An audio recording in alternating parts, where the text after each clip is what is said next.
Welcome the National Chairman of the Republican Jewish Coalition, Senator Norm Coleman.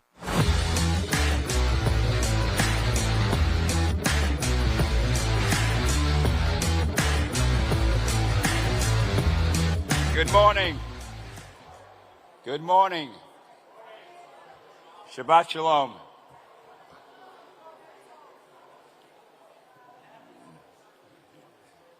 It is wonderful to see so many familiar faces and to be joined by so many new friends on the 40th anniversary of the Republican Jewish Coalition.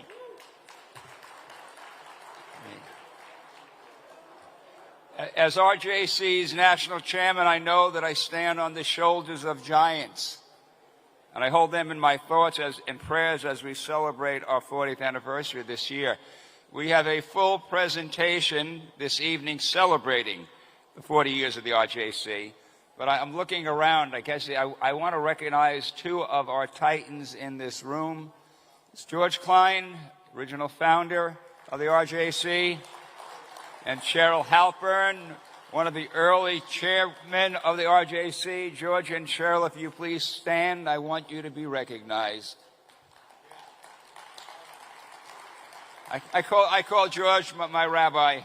He is so wise. He has been wise, and not wise because you got old, George. Wise, you've always been wise. But I really do. I stand on the shoulders of giants. Together, you have helped lead the way. And George once said, he used to say that the first early meetings of the RJC, you could have held this gathering in a phone booth. And today, well, George, look around, 100,000 strong throughout the country. We have come a long way. And I will say this in the beginning, and you'll hear it many times, but if there was ever a time for the RJC, this is our time. We have been called to this moment to fight the scourge of anti-Semitism, to stand strong in the U.S.-Israel relationship. So George and Cheryl and all those who preceded me, joined me, I thank you on behalf of our entire organization. I see the great one here, Mark Levin. We love you, Mark. You fire me up every week. Every day, actually, you fire me up. So it's a pleasure to be here with all of you this weekend to celebrate. There's so much for us to be thankful for.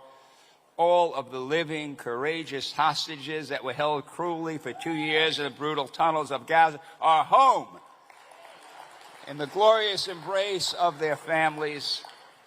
I'm sure many of you have spent the last few weeks watching with tears the joyful videos of Israel's resilient heroes reuniting with their loved ones. It has been a deeply emotional time for world Jewry. It's our fervent hope and prayer that this ceasefire holds and that Israel's long national nightmare is finally over. The war that Hamas started on October 7th is over as long as Hamas disarms and can no longer be a threat to Israel and the Jewish people. Do we really expect them to disarm voluntarily? And as President Trump has said, if they do not disarm, we will have no choice but to go in and kill them all. In spite of the naysayers, the doubters, the haters, the resolve of the Jewish people, the brave soldiers of the IDF, and Israel's unbreakable spirit has prevailed. And how about a round of applause for Prime Minister Netanyahu? Bibi, we love you. By the way, I take a note of personal pride. Bibi's maternal grandparents came from Minnesota. They have these good roots. I told his family you would. Yeah. Bibi has shown the world what steadfast and unwavering leadership looks like in the face of pure evil. He has defended the Jewish state on the international stage with a moral clarity that will be remembered in the history books for centuries to come. From my frequent trips to Jerusalem and meetings with Bibi, I can tell you firsthand that every challenge and triumph, our friendship is one that I deeply, deeply cherish.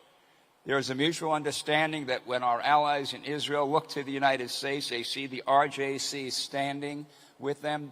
They see, and we see in them, not just a leader, but a true champion, a friend.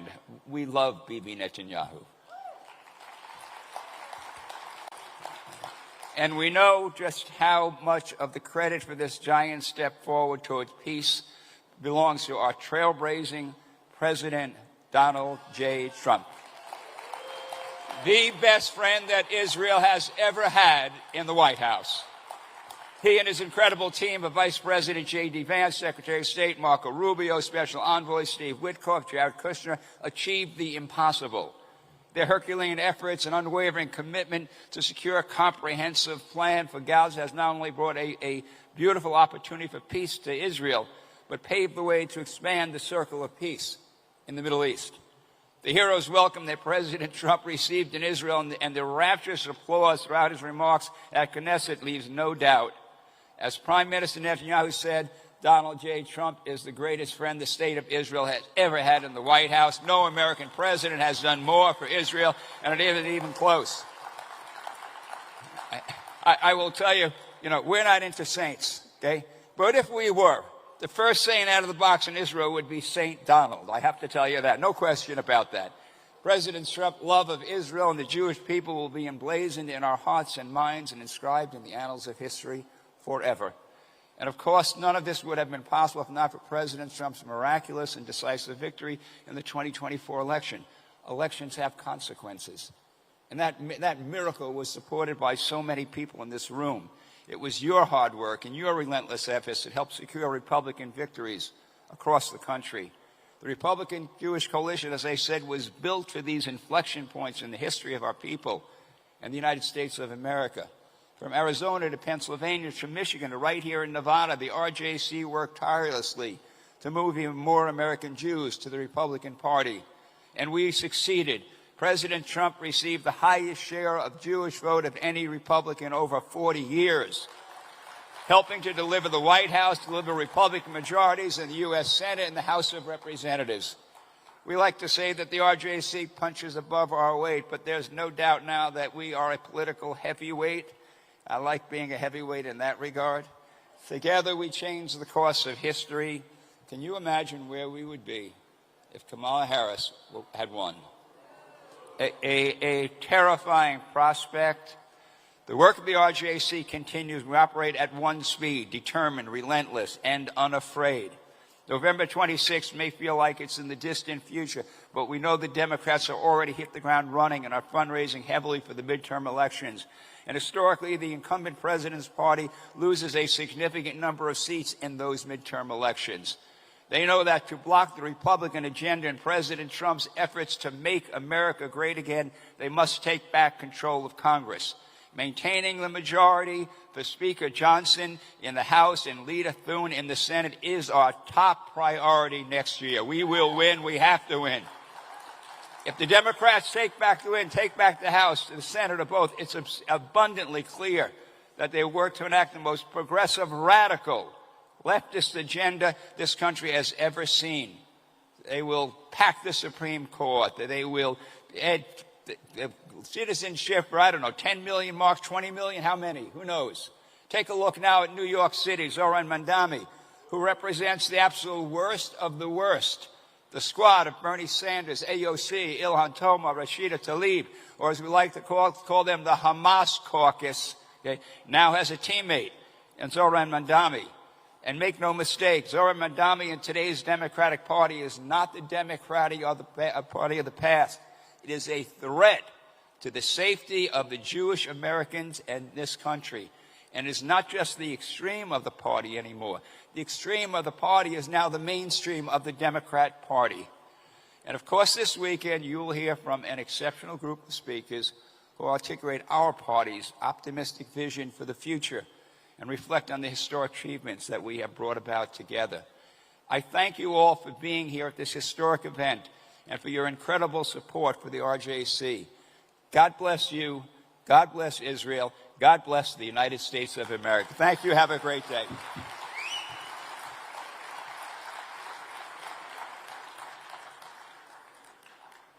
Please welcome United States Senator from Pennsylvania, Dave McCormick.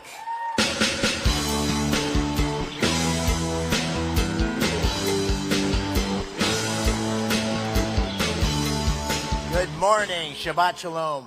I am so excited to be here with so many good friends. With Matt Brooks, our fearless leader of RJC.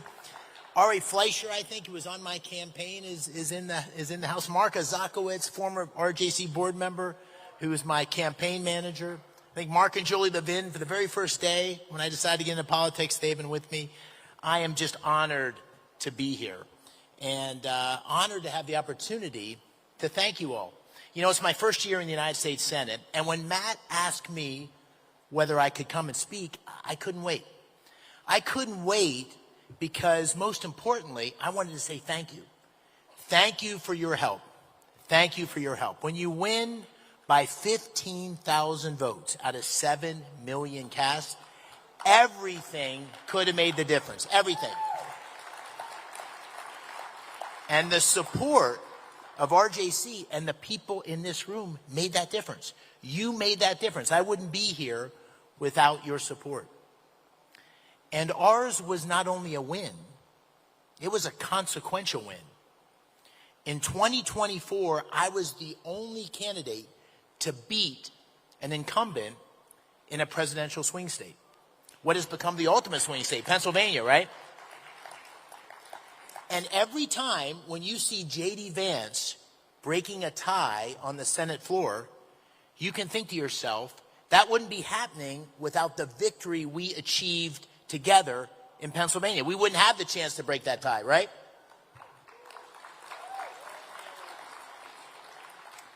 I also wanted to be here because we, the men and women of the RJC, and we've been on a journey together, and I wanted to spend a few minutes reflecting on it. It's been a journey of common cause and common interest that culminated with my election in the United States Senate. But the journey really started long before that.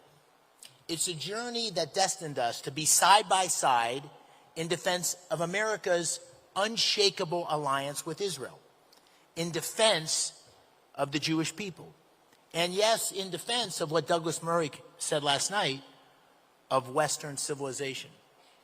And for me, it started more than 30 years ago. I had just completed my service in the Army, in the 82nd Airborne, where I had been deployed to Iraq in response to the brutal invasion of Kuwait.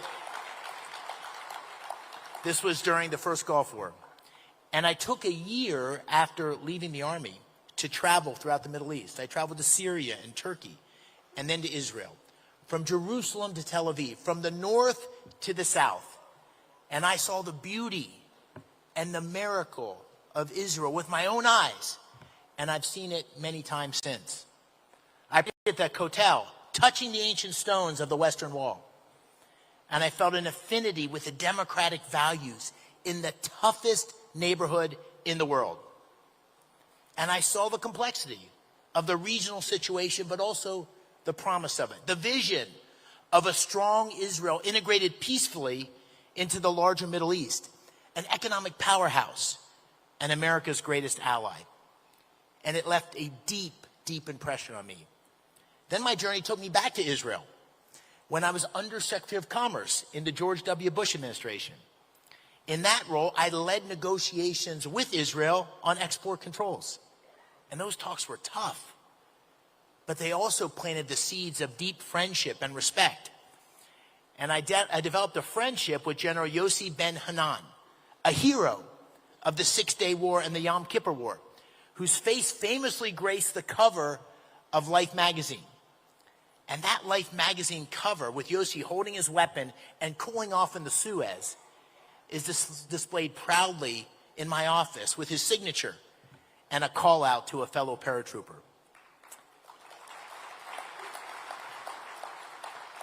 And these experiences, they deepened my bond with Israel and the Jewish people. And in more recent years, those bonds have grown even stronger, but as a result of sadder, more tragic moments. In Pittsburgh, Dean and I live right around the corner from the Tree of Life Synagogue in Squirrel Hill, where together with the local Jewish community, we continue to mourn the souls of the 11 who were gunned down on a Shabbat morning in 2018, the worst anti-Semitic violence in American history. It was 7 years ago this week that October 7th, 2023 happened. On that day, Dina and I were shocked twice because, as I often say, two wars began on that day. One, the horrific attack by Hamas, and the second attack of the global forces of anti-Semitism, unleashing their campaign of hatred and incitement on campuses and in capitals around the world, and sadly, in my home state of Pennsylvania. Dean and I knew it was time to stop everything and show leadership and solidarity. In the weeks after October 7th, we went to Israel. We spent time in Kfar Aza and around the Gaza envelope. We saw the devastation firsthand, and we came back home to bear witness. And then once again back home, I stood with the Jewish students, the University of Pittsburgh, the University of Pennsylvania. They were enduring unimaginable incitement, intimidation, and in some cases, violence.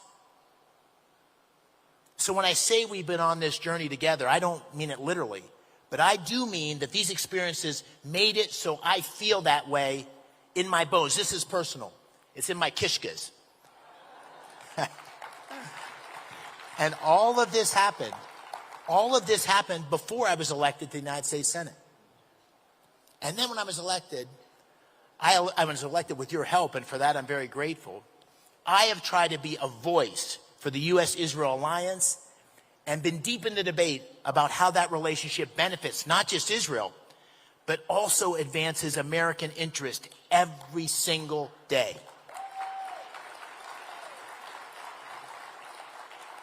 I'm the chairman of the Middle East Subcommittee of the Senate Foreign Relations Committee.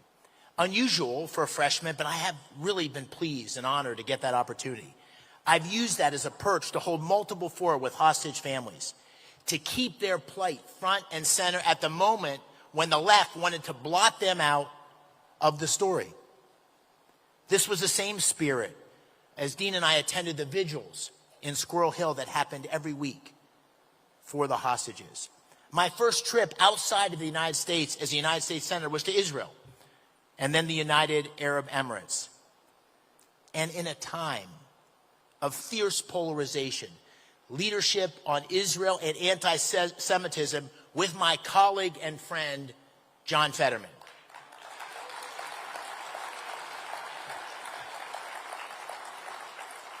Every step of the way, from Hamas to the Houthis to Hezbollah, from the pager operation to Operation Midnight Hammer, it has been my honor to stand shoulder to shoulder as Israel has dismantled Iran's Ring of Fire. And it's been my honor to defend American interest as President Trump delivered a devastating blow to the Iranian nuclear program. And you've just done it. But speaking of Iran's Ring of Fire, let's just take one more time, a second to think. Thank God President Trump was elected the 47th President of the United States. Thank God for Israel. Thank God for the Jewish people. Now here at home, I've also called out anti-Semitism and selective outrage wherever it's reared its ugly head, whether it's speaking out about our college campuses or leading the fight when Norway made discriminatory BDS moves. So that's our journey, and that's our journey together. But like you, like all of you do in the Passover Seder, we are not just here to tell the story of what came before. We need to look to the future with hope. And in the Passover Seder, you tell the story of the struggle for freedom, but also look over the horizon, and you close with the words, next year in Jerusalem. So what do I see as the future of our journey together? Well, it's hopefully a world where we can build on President Trump's historic peace deal, with more countries joining the Abraham Accords and more unbelievable flourishing economic growth, security, and strength for Israel. It's a world where we can beat back anti-Semitism so Jewish life can continue to flourish. Let's face it, anti-Semitism is running wild on the progressive left, and the leaders of the Democratic Party are not confronting it with their new star Mamdani, and Kamala Harris now flirting with the word genocide. But I'm also sad to say that we see some of that ugliness on the right too, and we must confront it. Jews can't be slandered, anti-Semites given platforms. We can't have a world where my dear friend Mike Huckabee, the embodiment of Christian Zionism, is attacked. And all of this leaves me to be concerned and vigilant, but not undeterred. I take inspiration, as I know some of you do, from Winston Churchill, who was a man, a savior of the Western civilization until America joined the Second World War. And he took his fair share of criticism for his relationship with the Jewish people and his avid support for Zionism. He was attacked from all quarters, but he paid it no mind. Of the Jewish people, he once wrote, and I quote, "We owe to the Jews a system of ethics which will be worth the fruits of all other wisdom and learning put together." And of Israel, he said, "There should be a Jewish homeland in the Holy Land, quote, as of right and not by sufferance," end quote. He always spoke. He always spoke. He always spoke with that kind of moral clarity that was sadly unfamiliar to some in his country and is sadly unfamiliar to many in our country. But he never flinched.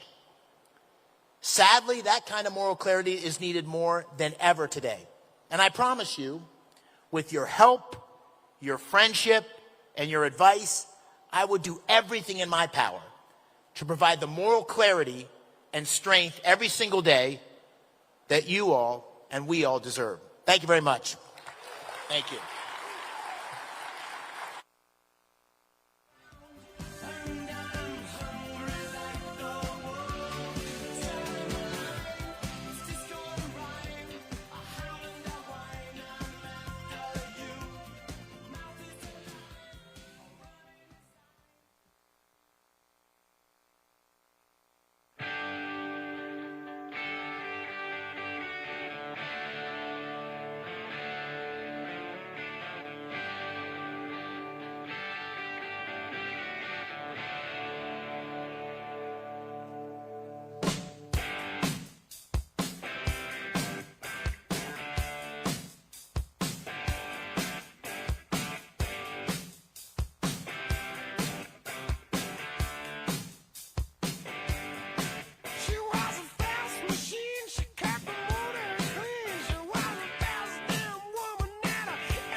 Ladies and gentlemen, please welcome again Senator Norm Coleman and Matt Brooks.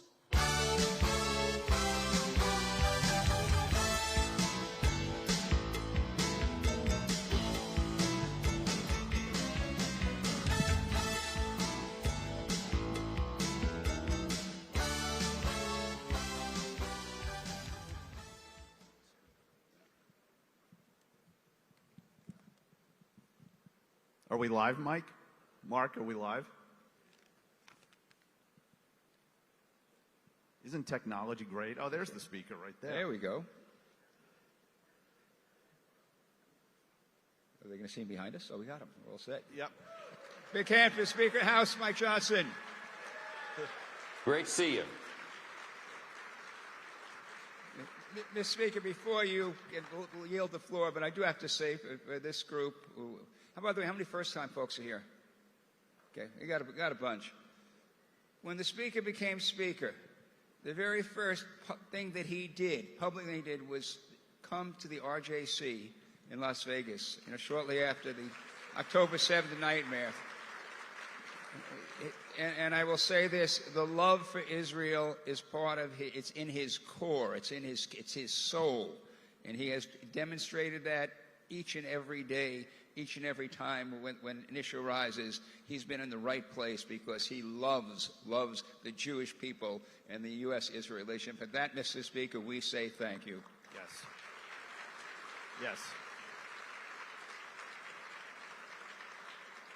And if I could add to that just real quickly, Mr. Speaker, if I could just add to that, like our children, we don't have any favorites. But I will say that having done this and been in this chair for quite some time, as has Senator Coleman, we have been fortunate to have in the history from Speaker Gingrich to Speaker Ryan, to Speaker McCarthy, an entire group of amazing speakers who have been incredibly pro-Israel. But I will tell you, Mr. Speaker, you have redefined what it means to be pro-Israel at a critical time, not just pro-Israel, but also standing up to anti-Semitism and standing shoulder to shoulder with the American Jewish community. And we are very grateful for that. Well, Matt, Norm, thank you so much. Thanks to the Republican Jewish Coalition. I wish I could be there in person. I can't abandon my post here at the Capitol during the Schumer shutdown. Y'all know the problem. But I will say the RJC has always had a special place in my heart, always will be. You're right. The very first public appearance that I made as the 56th Speaker of the House back in 2023 was just 19 days after the horrific October 7th attack. But it was the morning after I became Speaker. I flew to Vegas to be with you. It was that important. And it's my great honor to join you once again and to stand with you as always and to stand with Israel and to finally proclaim together that peace is on the way in Israel and the hostages are home. And, yeah.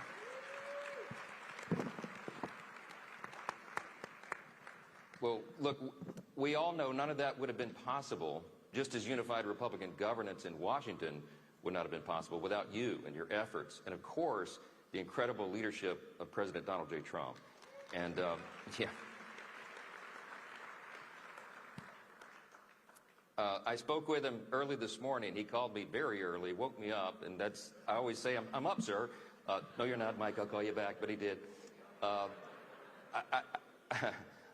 know he's looking forward to speaking with you later today, and it's my honor to be with you all in this fight. And I'll just say this, and we can go on with the questions, but it's never been more important, as we all know, than it is right now for us to stand together arm in arm, and it's my great honor and blessing to do so.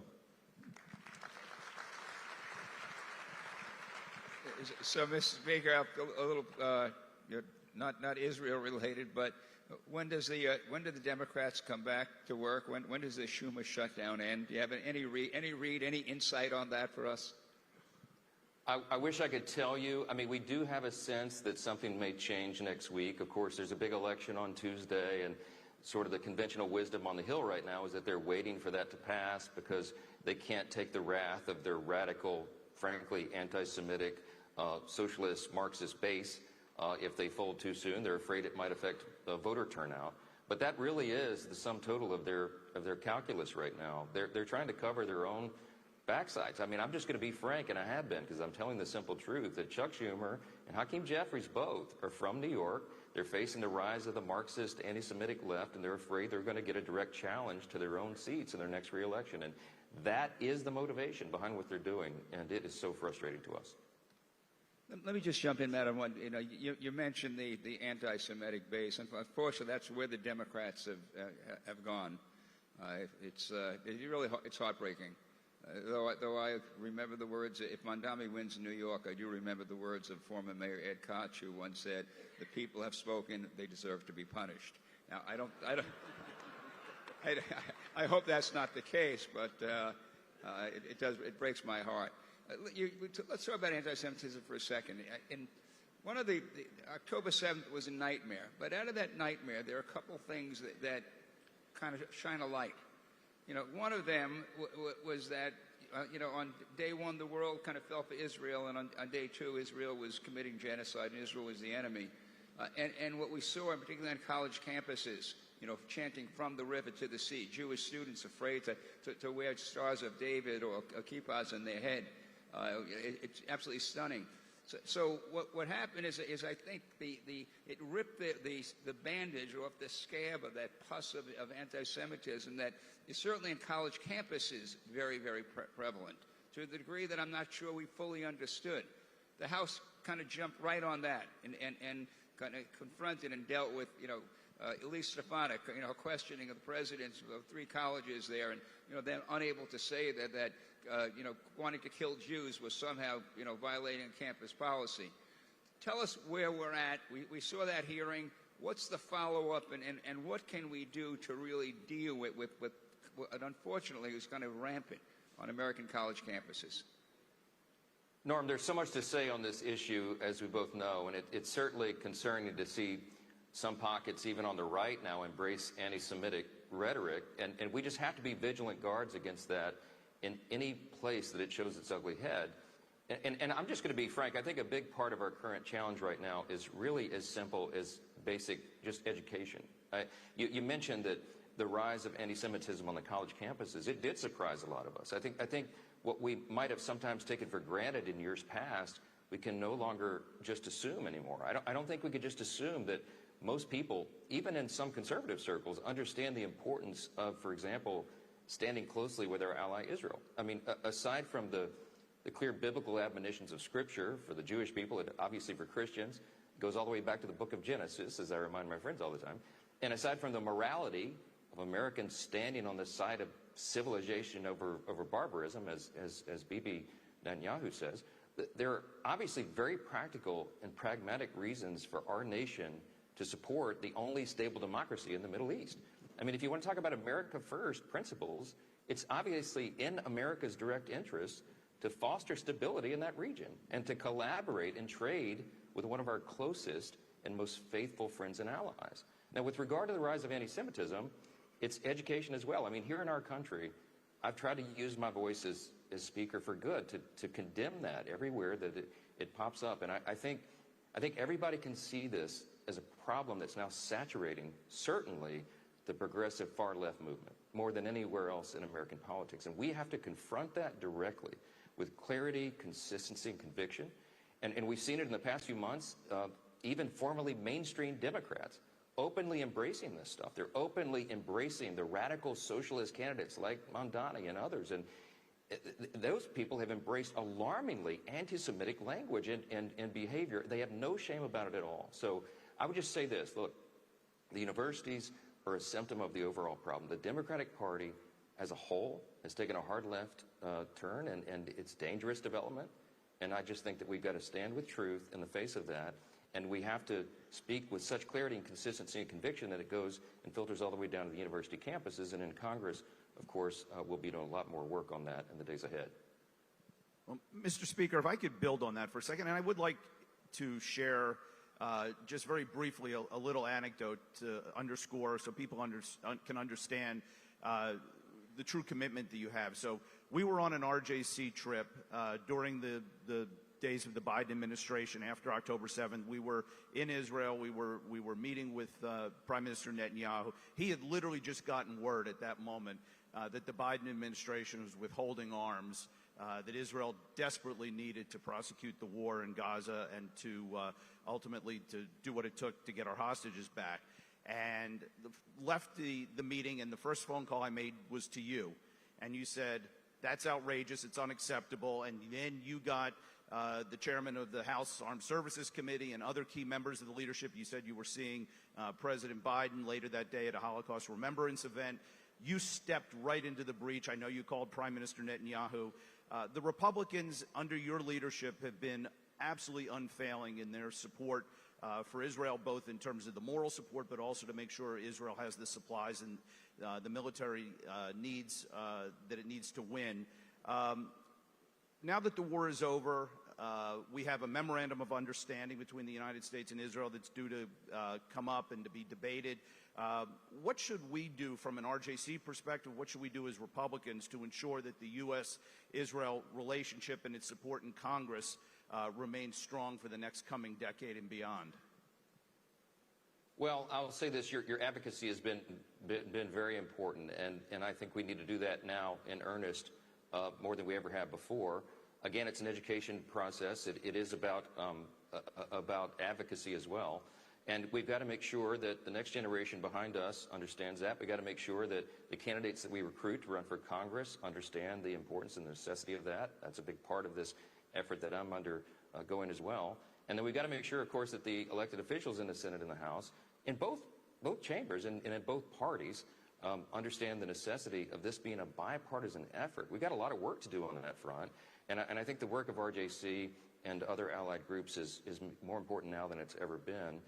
We can advance good legislation, we can continue all these investigations, and we can uncover where some of these abuses have taken place, for example, like on the college campuses. It's really, really important stuff for us to be engaged in. Can I ask you a political question? And unfortunately, history has shown that in the midterm of the president's first term, the party in power loses seats and lose seats in the House. If the Democrats come back in, they're going to do nothing for America, but they could probably just spend all the time trying to impeach the president. Talk to us a little bit about kind of your read on, give me a little, and by the way, as I say this, I am optimistic we will keep the House. It absolutely has to happen. You will continue to be the Speaker.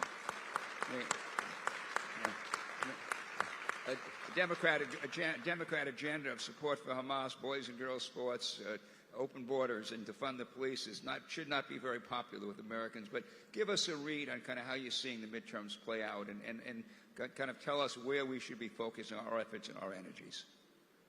Thank you for asking that question. It is the most important one right now, certainly among the most important. I want to thank RJC, obviously, for helping us win the House, the Senate, and the White House in 2024. We could not have done it without your help, and thank you for that, sincerely.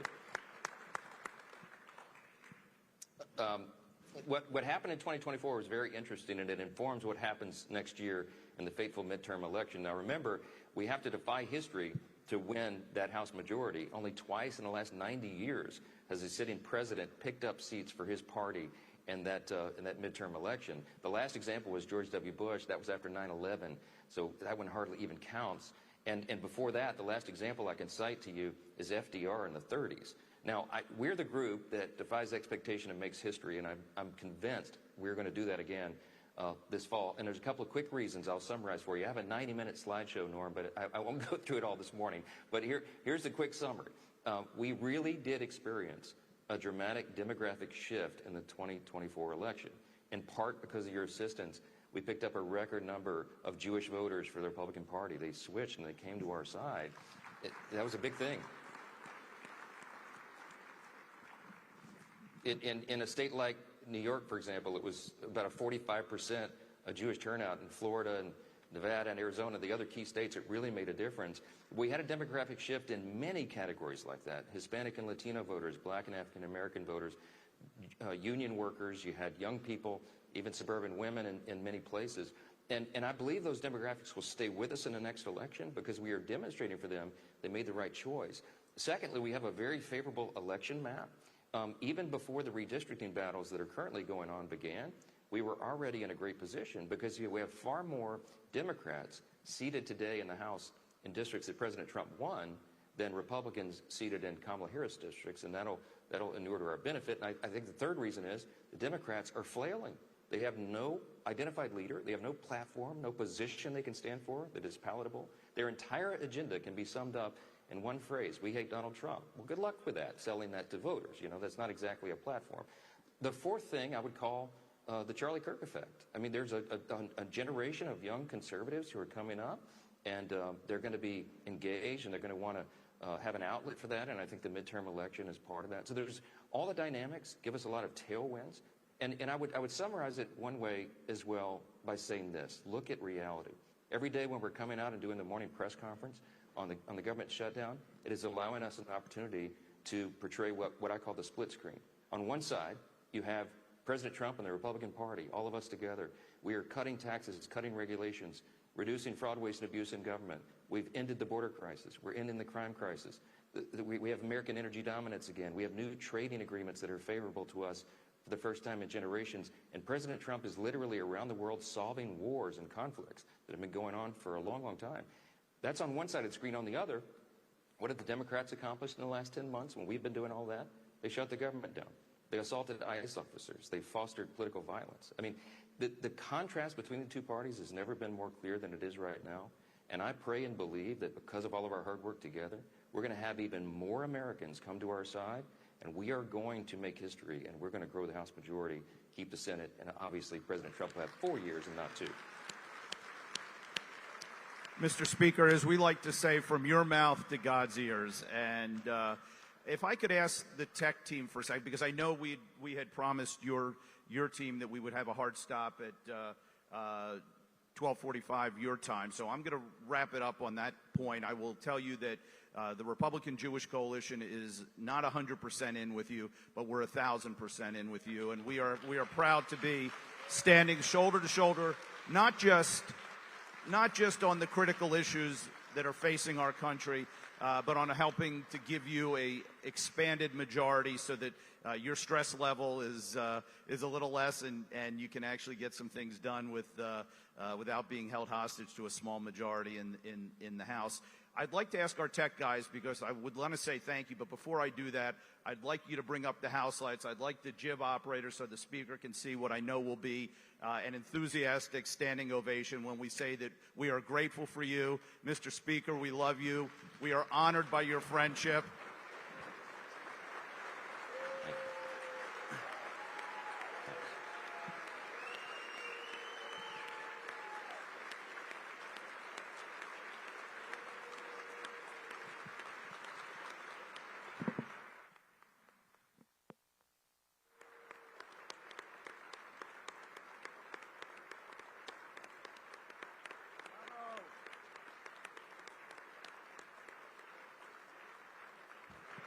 Thank you, Mr. Speaker. And as we say, next year in Vegas. I'll be there. I'll be there. Thank you.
Please welcome the chair of the House Republican Conference, Congresswoman Lisa McClain.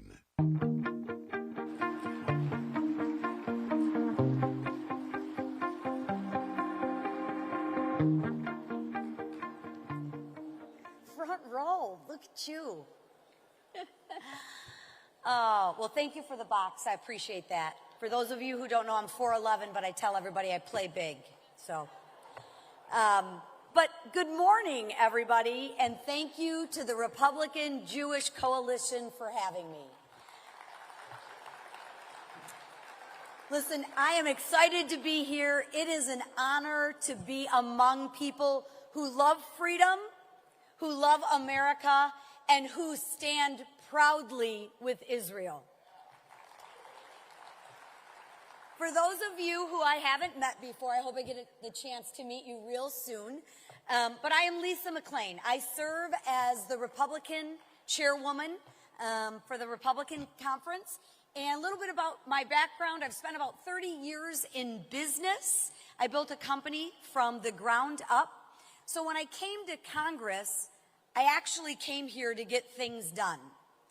And that's why I am so excited to work with our president, President Trump. He is exactly the type of person we need right now in the Oval Office to get the job done. Someone who knows accountability, someone who understands strength. Look, President Trump delivered something that the diplomats and the elites thought were impossible. And that was historic peace in the Middle East. He helped end the war against Israel. He brought the hostages home, and he held the terrorists accountable. And let me assure you of one thing. If Hamas does not hold up its end of the deal, I am confident President Trump will make sure that there is hell to pay. And he will do that because it's right. But here's the truth. President Trump is the peace president. Now, instead of celebrating peace, the Democrats tried to pretend it just happened on its own, right? But the truth is that is absolutely just not true. Without President Trump, the world would not have had a peace deal. There would have been no deal, no progress, and no clear support for Israel. Donald Trump did not hesitate. He stands with Israel proudly and unapologetically. And guess what? So do I. Now,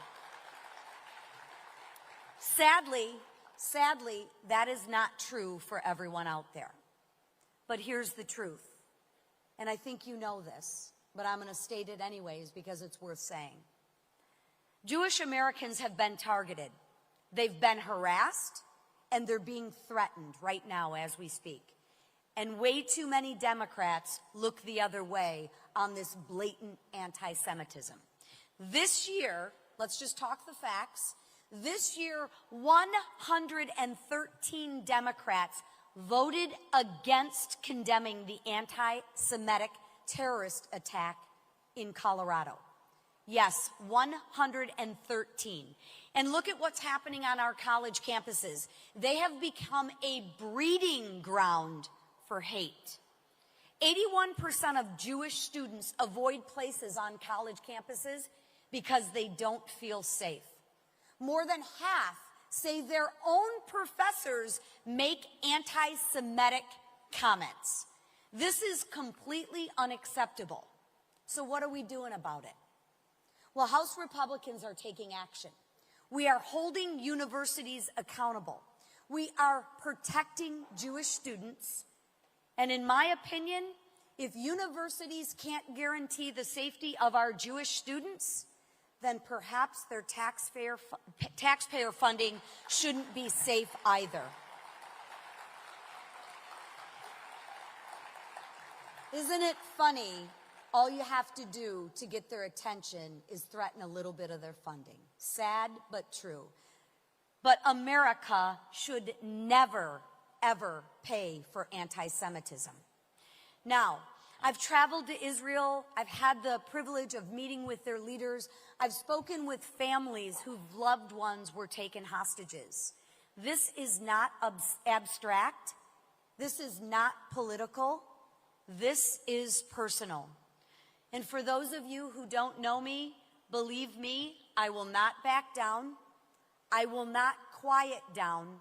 And I will not look away. I will always stand with the state of Israel. And more importantly, I will always call out and confront anti-Semitism wherever it is and whoever spreads it. Because, my friends, silence is agreement, and we cannot be silent. And we do this because this is moral, this is right, and this is who we are as Americans.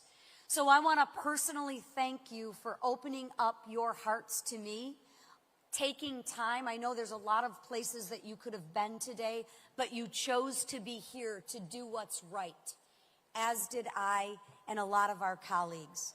So God bless you, and God bless the Jewish people. Thank you.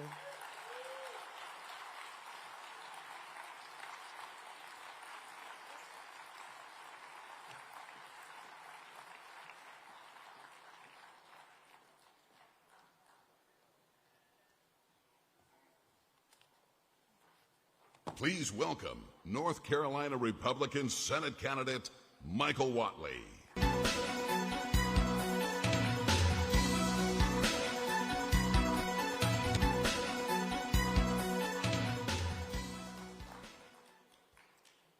Last May, right after I was asked by President Trump to chair the Republican National Committee and run his campaign, I took a very important trip to Israel at the request of Norm Coleman, Matt Brooks, and Adam Barron. While I was there, I toured the kibbutzim and Nova Festival site, which had been attacked on October 7th. I met with survivors of the attack and families of the hostages.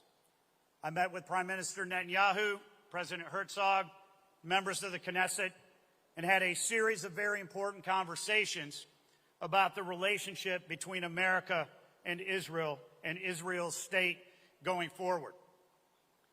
I also had one completely unplanned conversation that I will never forget with a waiter at a restaurant in Jerusalem who simply said, "Sir, we are praying for you. You must win. Because if Donald Trump is not the president, Israel will cease to exist." A powerful reminder that elections have consequences. Shabbat Shalom. It is an honor to be here with the Republican Jewish Coalition, a group which stands firmly for freedom, for the unbreakable bond that now binds the Jewish community with the Republican Party. To Norm, Matt, and everybody here today, I want to thank you for everything that you do, not just for the Republican Party, but for our country, for our ally Israel, and for the future of democracy.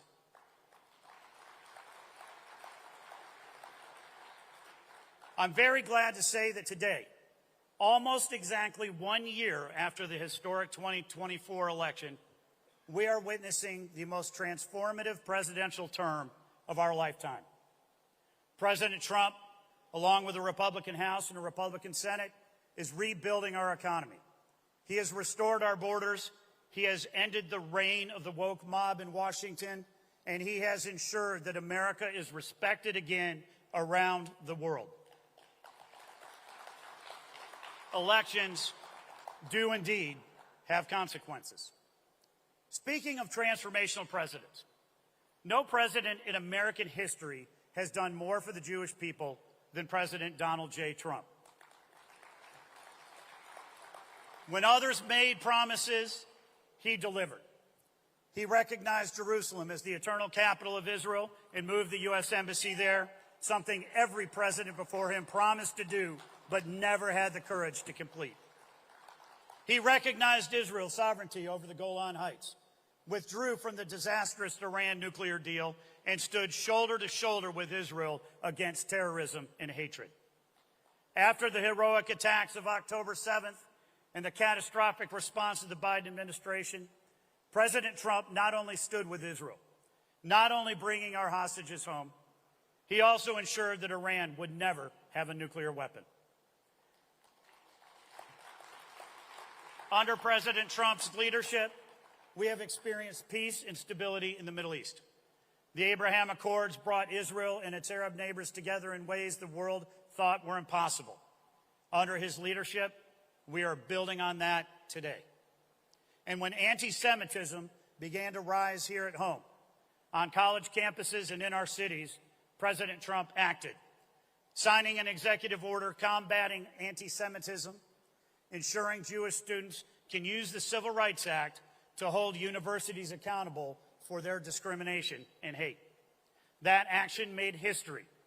It gave real protection to Jewish students and reminded the world that America stands firmly against anti-Semitism in all of its forms. But friends, President Trump can't do this alone. He needs strong allies in the United States Senate. Fighters who won't flinch, who won't bow to the legacy media, who won't cave to the radical left. He needs allies who will stand with our allies, stand for free speech, stand against anti-Semitism, stand with our ally Israel, and stand for America. That is why I am running for the United States Senate. As the next senator from North Carolina, I will be a strong conservative voice for the Old North State and a strong ally for President Trump. I will fight for you, your families, and your communities. And I will fight every day to make America stronger, safer, and a more prosperous country. We must win in North Carolina to hold the line and protect our Republican majority in the Senate. This will be the Senate race of this election cycle. We expect that there will be between $600 and $800 million spent in North Carolina on this straight race. Democrats know what's at stake. That's why they've recruited a radical, woke leftist to run against me. Roy Cooper is a card-carrying member of the woke mob who has stood with the far left his entire career and will join Zoran Mamdani, Jasmine Crockett, AOC, and the weak America Democrats in opposing President Trump at every turn. Chuck Schumer and his allies are ready to pour millions into North Carolina to try and buy this seat. And with only a 3-seat Republican majority, this race could very well decide control of the United States Senate.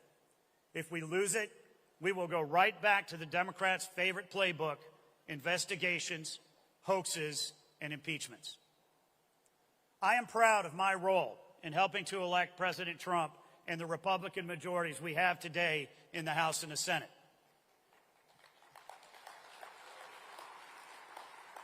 Along with Laura Trump, hundreds of campaign staff, and thousands of volunteers, we were able to get out the vote, protect the ballot, and deliver a historic victory for all of America. I'm also proud to have the President's complete and total endorsement in this race. He knows that I will fight every day to create jobs and raise wages, keep our kids and our communities safe, and ensure that our men and women in uniform have what they need to protect our interests and our allies around the world. We cannot afford to let the left take control of the Senate and block President Trump's America First agenda. We cannot go back to open borders, inflationary spending, and a weak America. Please, join me in this fight. Stand with me. Help me defend our values, our allies, and America's future. Together, we can keep North Carolina red, keep the Senate Republican, protect our allies like Israel, and keep America strong. Friends, elections really do have consequences, and history is watching us. With your help and under President Trump's leadership, we will continue to make history. May God bless you, may God bless Israel, and may God bless the United States of America. Thank you.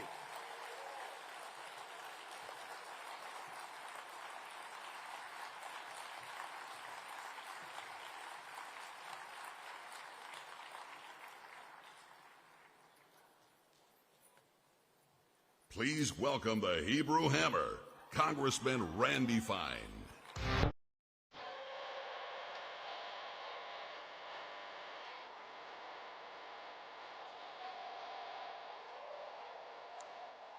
Well, thank you, everybody. 1 year ago, I was here at RJC as a member of the Florida House of Representatives. I never in my wildest imagination would have thought 1 year later I would be America's newest Jewish Republican congressman. But God has a plan for us all.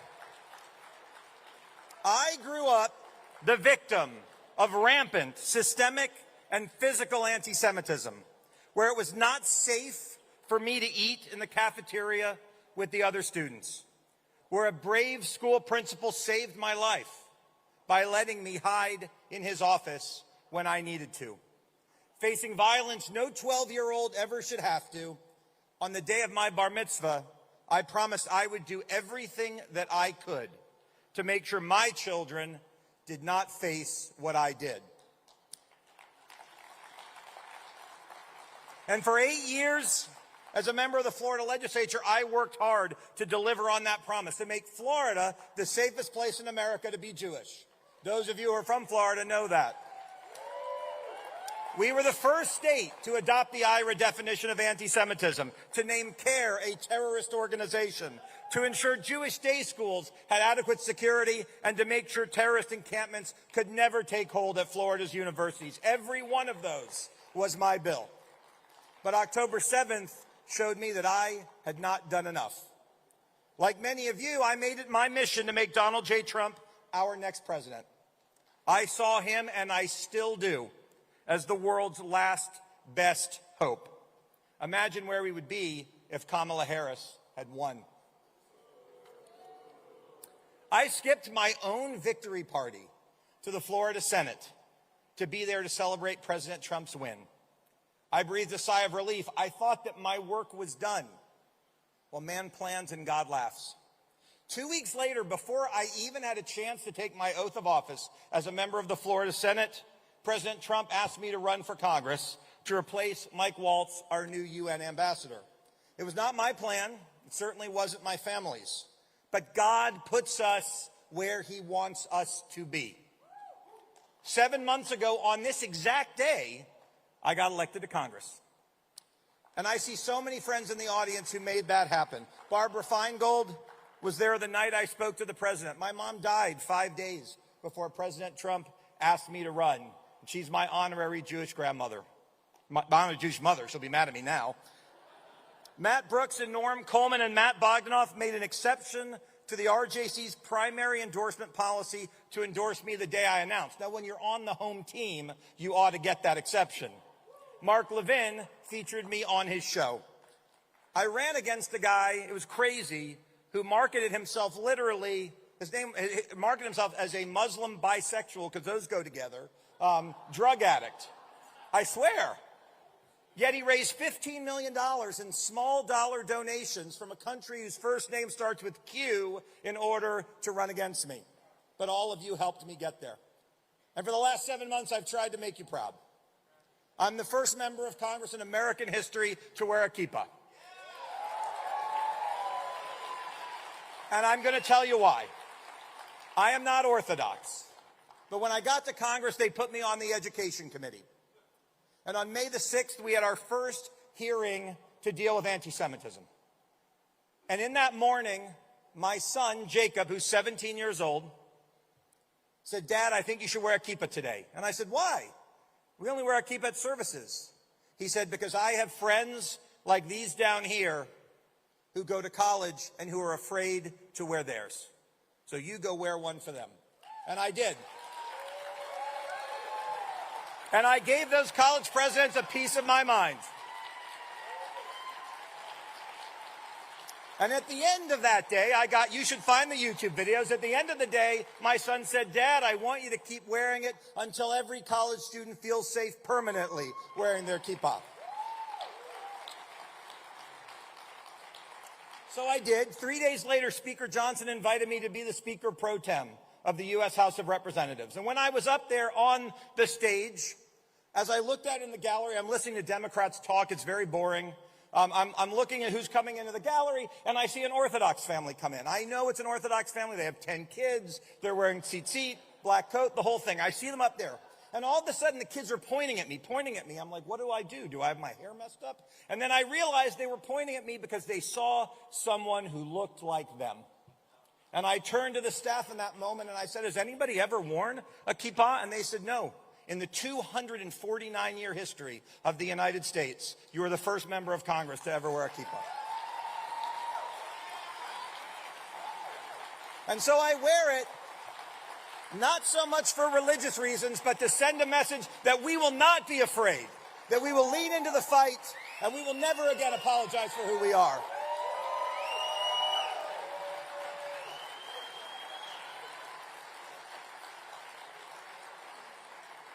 You know, I have a lot of stories I could tell about what I've done to beat up the left.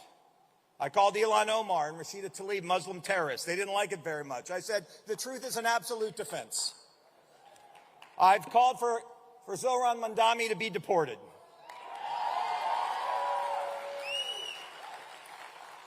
The only thing I want to see him running for is his gate at JFK on the deportation flight to Uganda. And I think we have to face a hard truth. If you think about, look at the polling in New York. When people who just moved here to become citizens are voting in a diametrically opposed way to people who were born here, it means that we have failed as a country to have immigration for those who share our values. We need to go back and take a hard look at those things. And I could stand up here all day and take shots at the left. I like it. It's how I got that nickname they told you, the Hebrew Hammer. But I'm here for the kids down here, because it's easy to talk about anti-Semitism on the left. I want to talk about the dark force rising on our side. Multiple speakers have talked about the rise of anti-Semitism on the right. But it is not enough to speak in platitudes or generalities about the fight. We must call evil by its name. 5 years ago, if I was talking to my father, who's watching, hi Dad, if I was talking to my father at 8:59 p.m. at night, he would say, Randy, I gotta go. Tucker Carlson's gonna be on. But make no mistake, today, Tucker Carlson is the most dangerous anti-Semite in America. He has chosen to take on the mantle of leader of a modern-day Hitler Youth, to broadcast and feature those who celebrate the Nazis, those who call for the extermination of Israel, to defend Hamas, to even criticize President Trump for stopping Iran's nuclear ambitions. Friends, make no mistake, Tucker is not MAGA.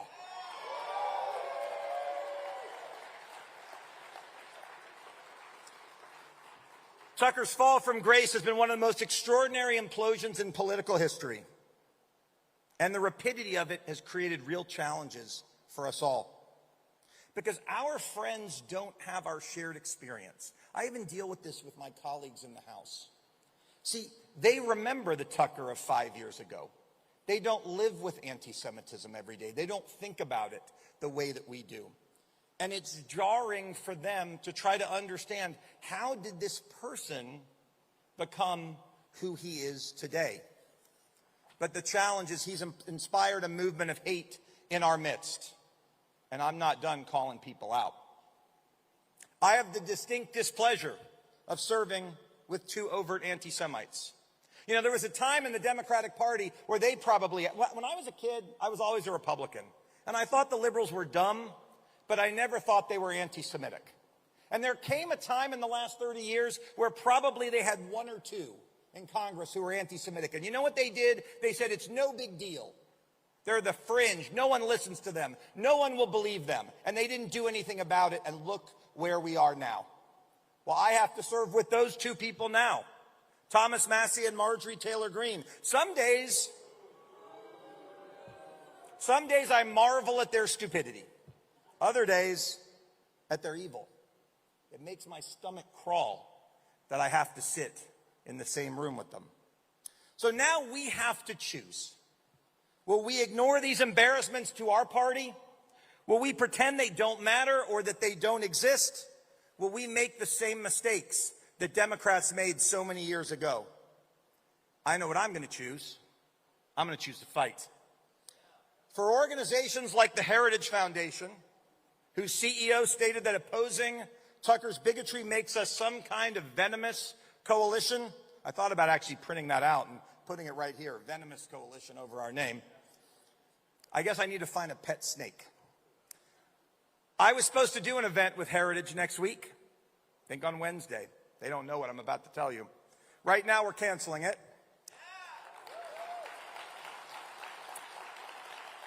They will have no future in my office, and I will be calling on all of my colleagues on the Republican side to do the same. If those who support Tucker Carlson want to see a venomous coalition, all they need to do is go look in the mirror. In our faith, we have fought the forces of evil for 3,000 years.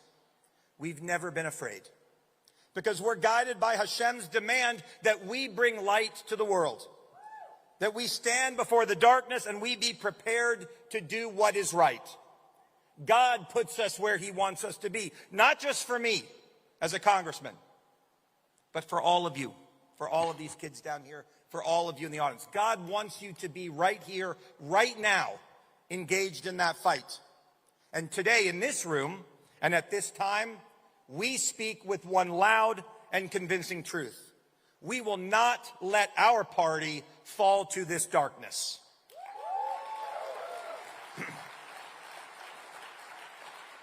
We will not let our country give in to this evil. And as we have done rhetorically, spiritually, and physically, not just for the last 2 years, but for the past 2,000 years, we will bring truth and light and goodness to the world. We will fight together with RJC, with Matt Brooks, Norm Coleman, with Speaker Johnson, and the greatest friend, not that just Israel has ever had, but American Jews have ever had, President Donald J. Trump.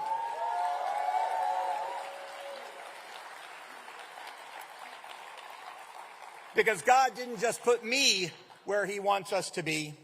He didn't just put you where he wants you to be. He put President Trump where he wants him to be as well. May God bless you all. May God bless our spiritual homeland of Israel. And may God bless the United States, the greatest nation in the history of the world. Thank you all very much.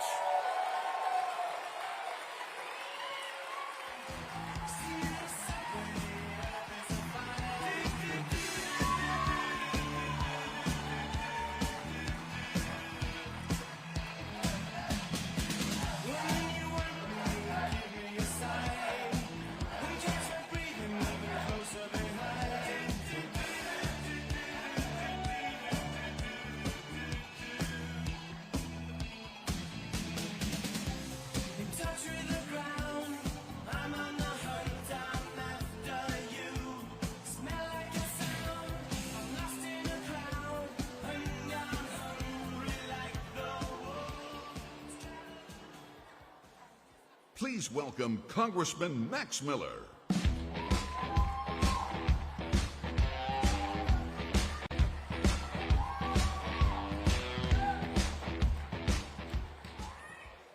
How's everyone doing?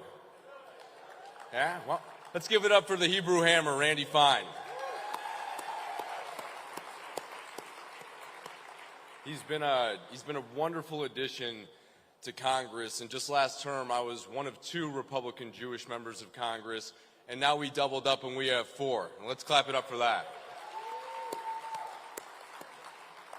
So, just want to say it's truly an honor to be with you here today. I would like to thank all of you who have supported me, advised me, and helped me along the way.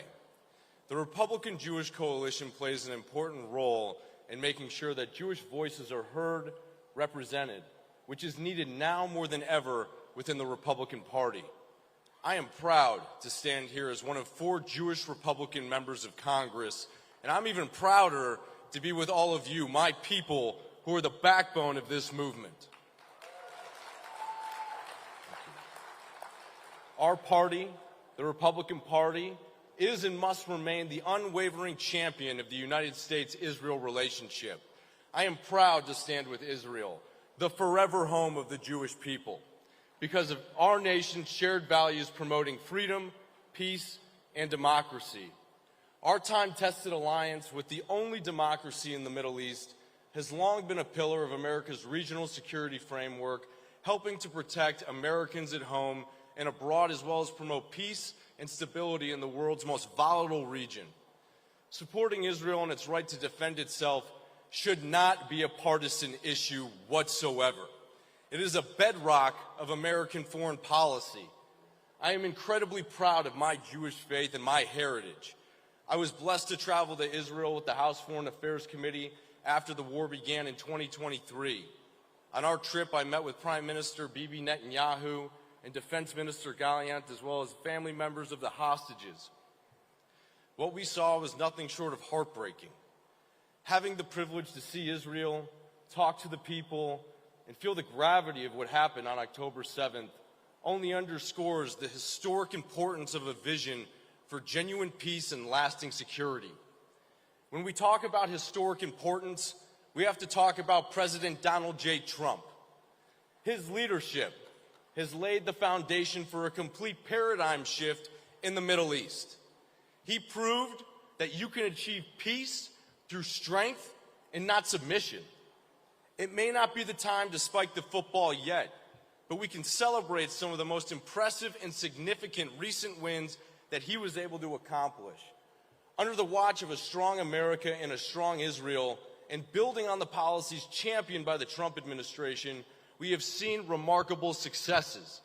First and foremost, the remaining October 7th hostages are now at home with their families. Aleinu.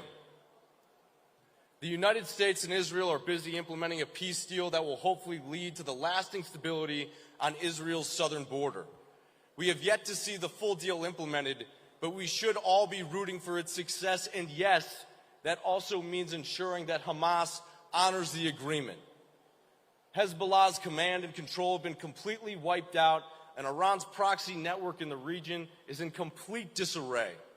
And my friends, the biggest win of all, one made possible by the relentless resolve you saw under President Trump, is that the United States and Israel have accomplished the impossible together.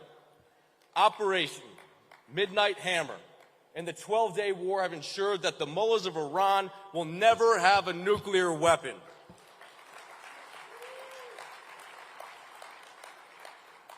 This is what happens when America stands shoulder to shoulder with our greatest ally. Although there is much to celebrate, this remarkable partnership is not universally popular, and in case you haven't noticed, far-left Hamas-sympathetic politicians will run interference for the people who want to undermine our alliance with Israel. That's a given these days. But this goes beyond foreign policy. This is about the very real, the very ugly face of anti-Semitism that is exploding on the American left. New York City, which has the largest Jewish population outside of Israel, is about to elect a communist, an anti-Semitic mayor that pals around with known jihadists, co-conspirators of terrorist attacks. Look at Zohran Mamdani. He represents the brand of politics that is ascendant on the American left. That should be a clear given the major endorsements he's picked up recently. This is deadly serious for America's future and for the future of Jewish Americans in it. Today, anti-Semitism is not only a foregone conclusion, far-left progressives, but also for the admission in the Mamdani Democratic Party. This hatred, it cannot be allowed to take over American politics. It is intolerable. I have experienced it, and I believe many of you have as well within this room. Just a few months ago, I was driving in my district. A man pulled up beside me, laying on his horn, trying to get my attention. As he shouted out the window and swerved into my lane, I realized I might be in danger. This man didn't shout about a mere policy disagreement. He didn't hold up another candidate's yard sign. He shouted a torrent, vile, profane, anti-Semitic slurs at myself and my family. Before speeding away, he threatened to kill me and my family simply because I'm Jewish. It's a different kind of hate when it's personal, when it's aimed at your faith, your family, your right to exist. It's a moment that sticks with you, and it reminds you exactly what we are fighting for and against every single day. This hatred, it's real. It's in our streets, and it's in the halls of power in Congress. My father taught me this when I was just a small boy, that when faced with this kind of hate, we need to keep our chest up and go about our business. And that's how we win. We will not back down. We will not cower. We will not be intimidated. We must strongly stand against hate and pass legislation like the Anti-Semitism Awareness Act and continue to root out this hatred wherever it is found.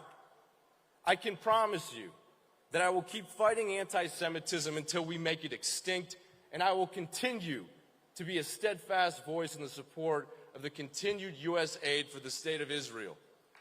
As I said it,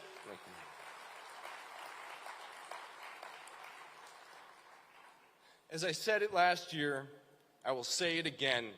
I will never waver in my resolute advocacy for the Jewish people. The bonds the RJC creates and nourishes with the Republican lawmakers will not fray. We are in this fight together. We will never back down. Remember who you are as a Jewish American, and remember where we come from. And there is a reason why we have been persecuted, but have always come together and have always made it through, and this will be no different. God bless you. Am Yisrael Chai.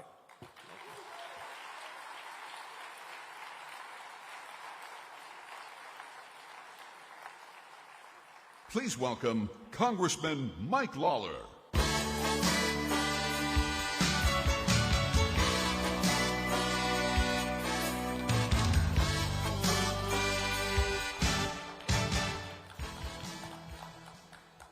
Good morning, everyone. It's truly an honor to be with all of you this morning at the Republican Jewish Coalition, a group that has stood on the front lines, standing up to anti-Semitism wherever it rears its ugly head and defending the U.S.-Israel relationship. I especially want to thank Matt Brooks, Norm Coleman, and especially George Klein, a great man, a man of courage, of conviction, and integrity, and all of the RJC leadership. Thank you for your tireless advocacy and for bringing our community together at a time when moral clarity has never been more needed. The Republican Party has always stood proudly with Israel, not just as a matter of policy, but of principle. And let me just say, thank God we finally have a president back in the White House who believes in standing with Israel like we all do. President Trump has been the single strongest force for peace in the Middle East in decades. President Trump supported Israel after Joe Biden and his listless administration tried to turn them into a pariah. President Trump worked hand in hand with Israel to strike swift and true against the radical Iranian regime, destroying their nuclear program before it could produce the unthinkable. And President Trump delivered on his promise to bring home the hostages and is finalizing a historic 20-step peace plan and normalization agreements that will secure peace for Israel and the Middle East for decades to come.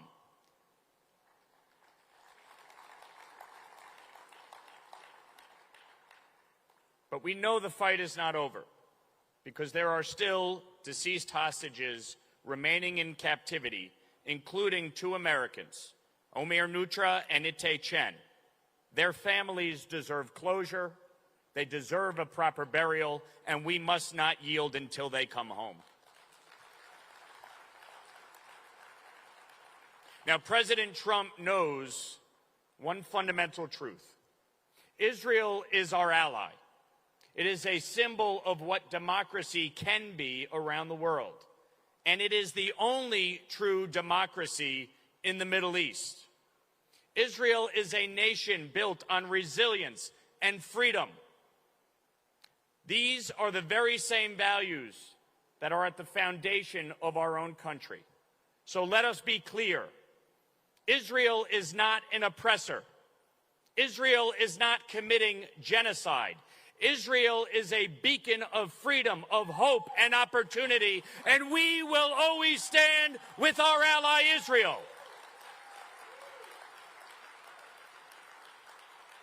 As chair of the House Foreign Affairs Subcommittee on the Middle East and North Africa, I have worked tirelessly to strengthen the U.S.-Israel alliance, from advancing bipartisan legislation that ensures Israel's security, to giving the administration the tools they need to expand the Abraham Accords.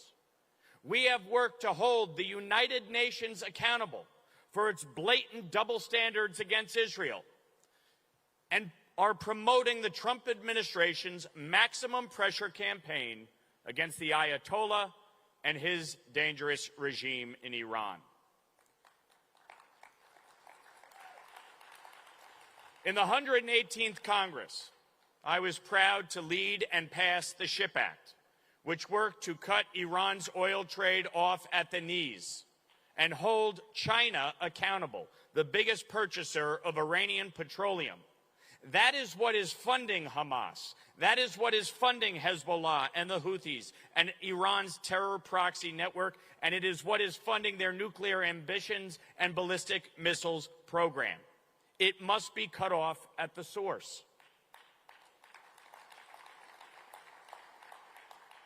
But there is more work to be done to ensure that Iran can never again pose a threat to Israel. And sadly, as we all know, the threats facing Israel abroad are not often met with understanding or support. As President Bush said after October 7th, the world stands with Israel, but the moment they defend themselves, the world will turn. And that, sadly, is what has happened. In fact, Israel's challenges are being mirrored by a disturbing rise in anti-Semitism here at home, across college campuses, synagogues, and city streets. And we've seen it. We feel it. We have witnessed that hatred that many thought belonged to another era. Jewish students have been harassed, intimidated, physically threatened, and assaulted simply for being Jewish or for daring to support Israel's very right to exist. Everybody decries the one Jewish state in the world. Interestingly, none of those people say one word about Arab states. Why is it they are so outraged about the thought of a Jewish state? Because it is rooted in anti-Semitism. Let us be clear, anti-Zionism is anti-Semitism. Chanting from the river to the sea or globalize the Intifada is not free speech. It is bigotry. It is discrimination. It is calling for the eradication of Israel and the Jewish people, and it is an assault on their freedoms and our freedoms as Americans.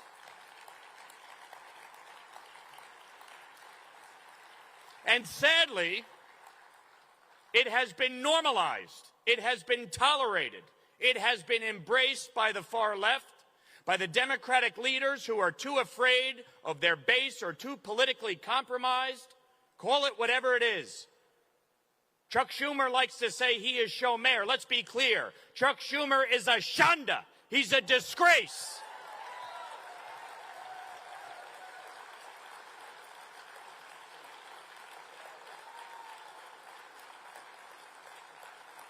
Even now, the leading candidate for mayor of New York City, home to the largest Jewish population outside of Israel, is basically running on a pro-Hamas platform. Let's call it what it is. When you refuse to denounce globalize the Intifada, when you say that you will arrest the duly elected leader of the state of Israel if he comes to New York, but you don't have an opinion on whether Hamas, a terrorist organization designated by the United States, should lay down its arms, you are unqualified to be the mayor of the city of New York.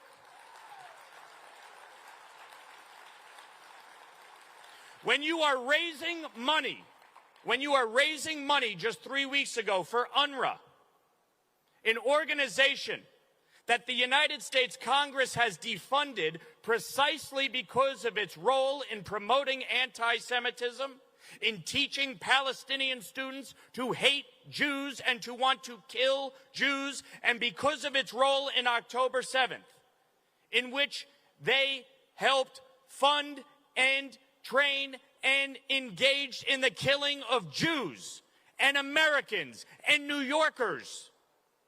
And this disgraceful individual raised money for them just a few weeks ago. And yet we have sitting elected officials like Hakeem Jeffries endorsing him to be the mayor of New York City. Zohran Mamdani has given ample opportunity and yet he still will not denounce Hamas. He wrongly labels Israel an apartheid state, and he traffics in the same anti-Israel propaganda that has been fueling violence against Jewish people in New York and across the country. And I was proud to stand with Speaker Johnson on the steps of Columbia and call out those students for exactly what they are, an abomination to our country.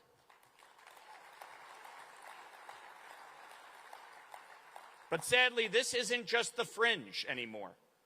This is now the mainstream within the Democratic Party. And we must call it out.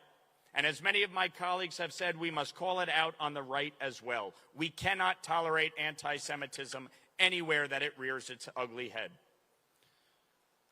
But if you look at the folks endorsing them, Governor Hochul, Leader Jeffries, AOC, and the squad, we see it with these folks. We see it on the college campuses. We're seeing it in state legislatures. We've seen it in the anti-Semitic boycott, divest, sanction movements. And yet now we're on the brink of electing a Marxist socialist who is openly anti-Semitic as mayor of New York City. The acceptance by many of my Democratic colleagues of this hatred is complicit and damaging to Jewish people's safety in our country. This gross rise in normalization of anti-Semitism is one of the reasons why I introduced the Anti-Semitism Awareness Act, requiring the Department of Education to adopt the IRA working definition of anti-Semitism when investigating and enforcing civil rights law and enforcing and upholding Title VI of the 1964 Civil Rights Act.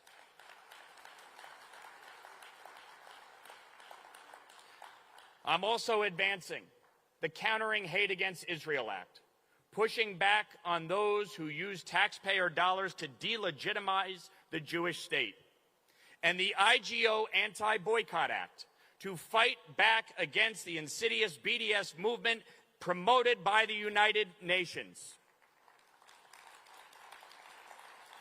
In President Trump's first term, he adopted legislation to hold countries to account that try to coerce and force U.S. companies to engage in the BDS movement. I am simply seeking to expand that definition to include the United Nations and hold that institution accountable for its anti-Israel, anti-U.S., anti-Jewish bigotry and hatred.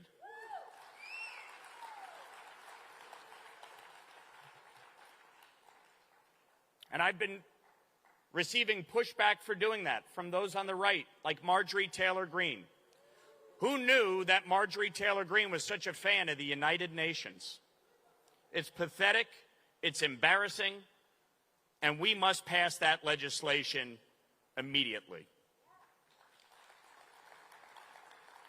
And folks, we will ensure that the Department of Education finally holds colleges accountable for the explosion of anti-Semitism on campuses since October 7th.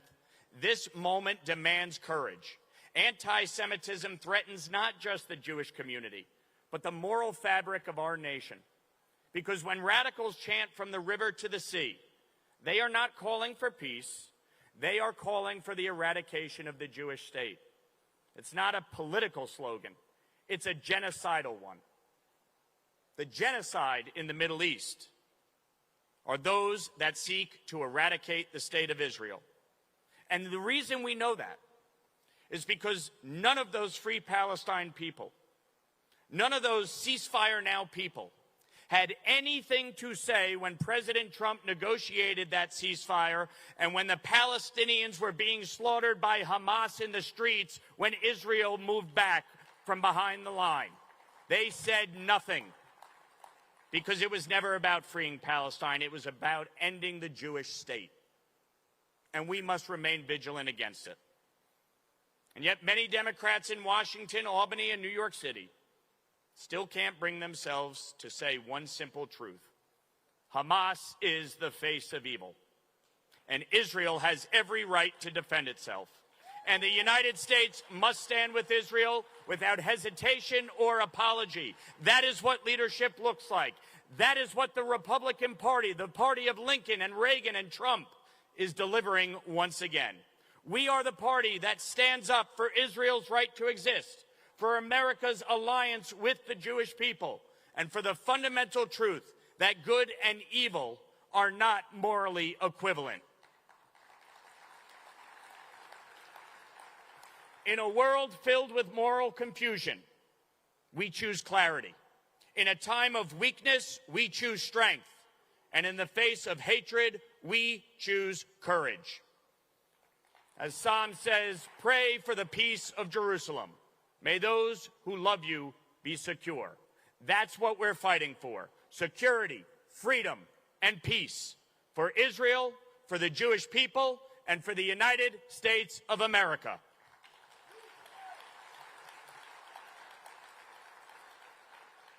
So let each of us here recommit ourselves to standing with Israel, to combating anti-Semitism, and to ensure that America remains a steadfast ally and defender of the Jewish people. Because it's not only the right thing to do, it is the moral thing to do. Thank you. God bless you. God bless Israel. And may God bless the United States of America.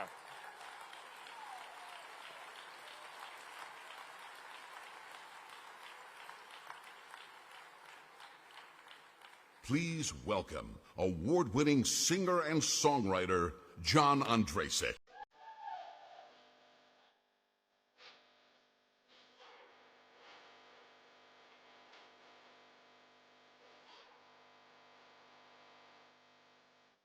Good morning. It's great to be with you, see some familiar faces. My name is John. I'm a singer-songwriter from Los Angeles. I perform under the band name Five for Fighting. Thank you. You may know a couple of my songs. You may have heard them in the dentist chair, wandering through Home Depot, perhaps in the casino outside. One is a song called Superman. Thank you. Superman was one of the songs that recognized the heroes of 9/11, kind of became an anthem for America. I was honored to play at the Concert for New York.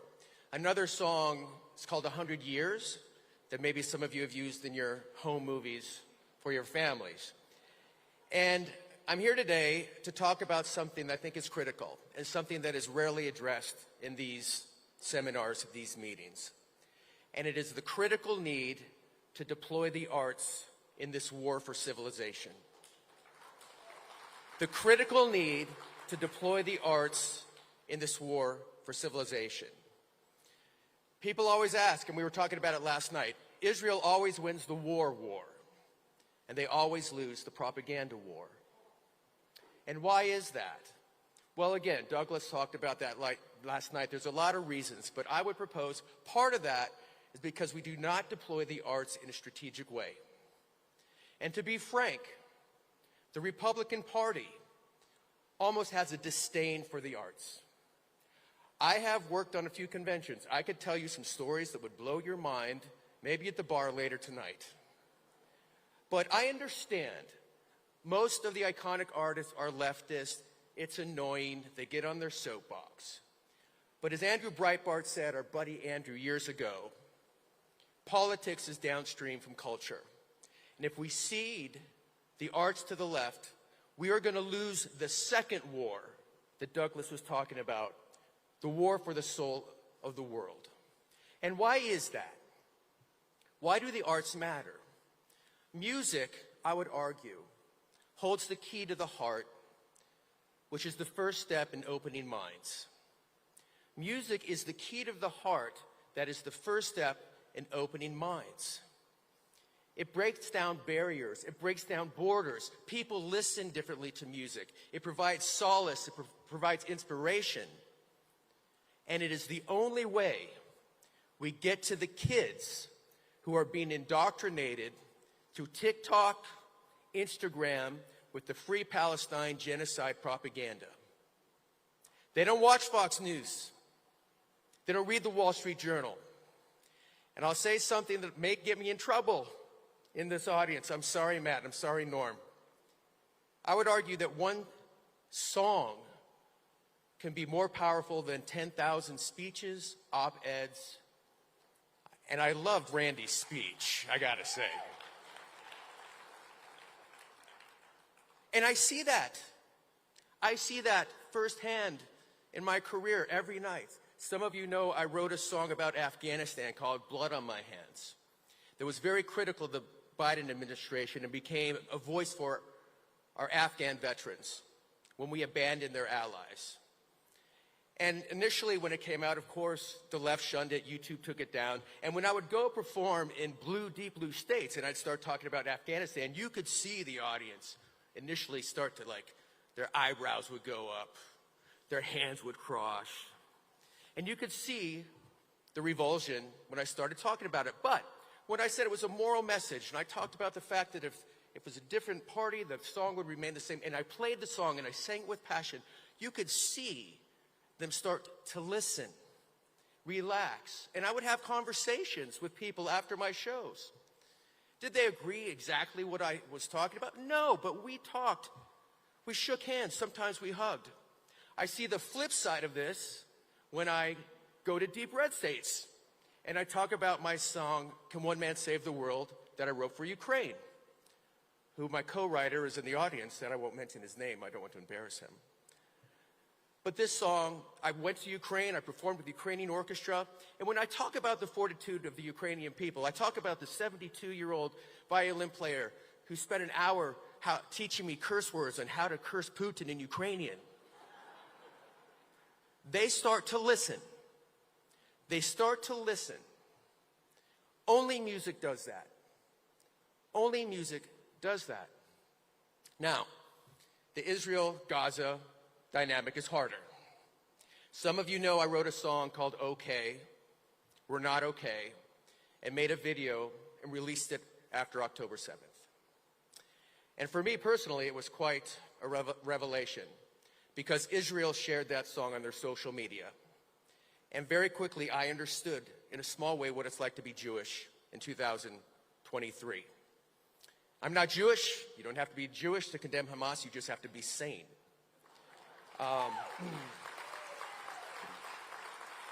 But when that song came out, I understood the vitriol, the death threats, the need for more security at my concerts. But what did that song do? It was a salvo. It was a missile in the culture war. For the first thing it did, it provided a certain solace to Jewish people around the world. I got tens of thousands of emails. Jewish people who felt abandoned by the arts because they had been.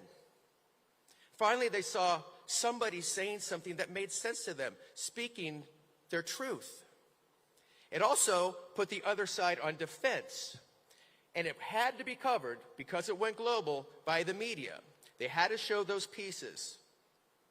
That's the culture war we have to fight with music. More recently, and I'll be playing it tonight, we did a new version of my song Superman for the hostages. I did it with Edith Owell for her son Alone. We did a video with her son playing the yellow piano at Hostage Square. I did it from LA singing this song, and we put it out.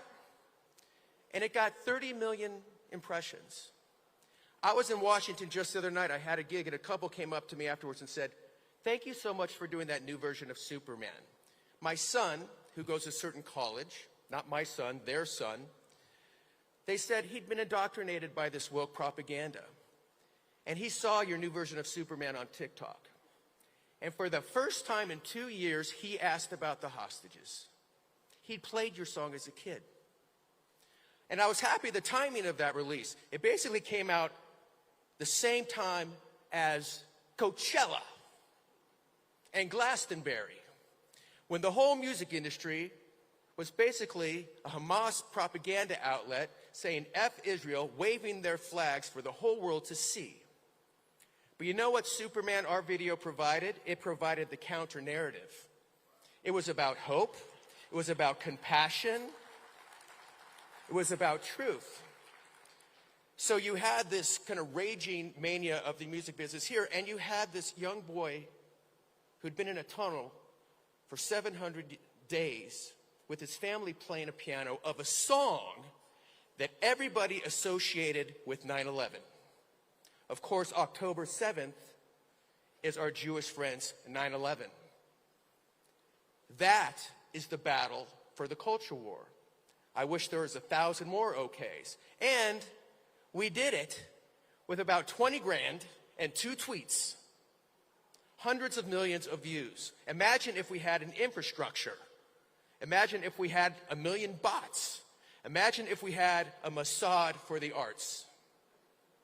And if you still don't believe me, let's do a quick little thought experiment. Imagine October 8, 2023. If every one of those icons that sat on the stage with me at the concert for New York and played for America and condemned Osama bin Laden on October 8th came out with one voice and said, release the hostages that you took from a peace concert. And when Hamas did not do that, imagine if they said, we're going to do a We Are the World with the hostage families and put the world on notice that this is unacceptable.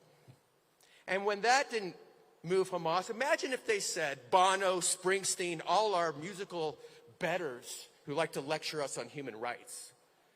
Imagine if they said, we're not going to play one concert until the Red Cross visits those hostages in Gaza. Imagine that world. Now, of course, we do not live in that world. And there's a lot of reasons for that. We can talk about it later. Why is the music industry, the arts, had this moral collapse? It's cowardice, it's useful idiocy, it's wokeism, it's all that stuff. But the time for lamenting is over. It's been over for a long time. So what can we do? Here's 2 things we can do. Initially, after October 7th, me and my pal David Azulai, who does all of the production for the big Israeli stars, we looked to do collaborations with non-Jewish artists and Israeli artists. It's great that Matisyahu and Edom Reichel do all these things, but it's basically you're speaking to your own people. But you need collaborations from non-Jewish artists. Frankly, many of the Jewish artists were resistant to that, and I don't understand why. But here's the big one. It's what we should have done and what we can still do.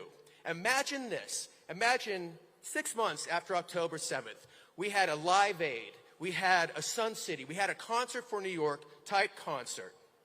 And at that concert, we had Israeli artists. We had American artists. We had Ukrainian artists.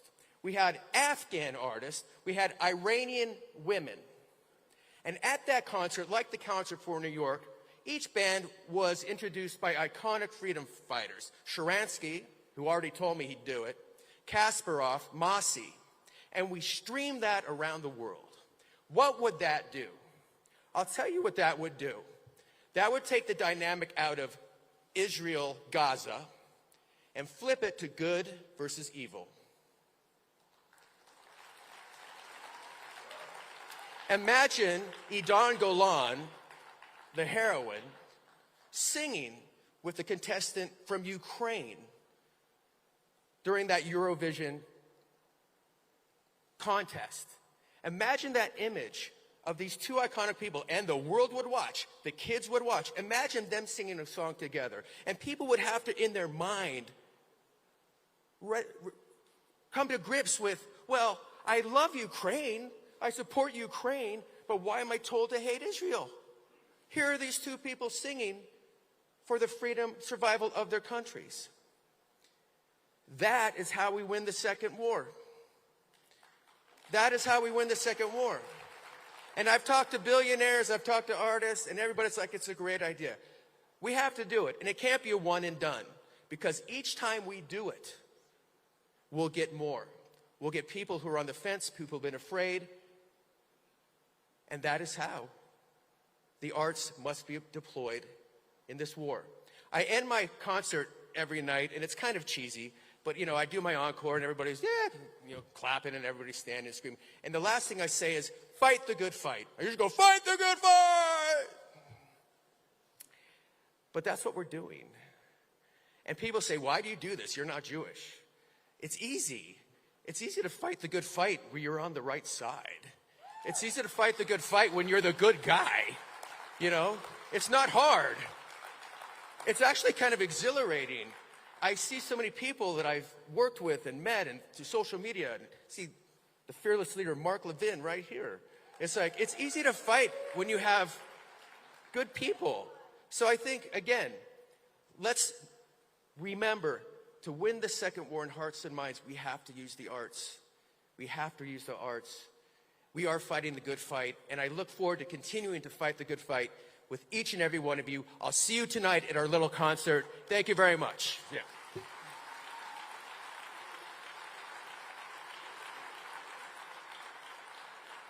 Please welcome TV personality and pro-Israel activist, Siggy Flicker.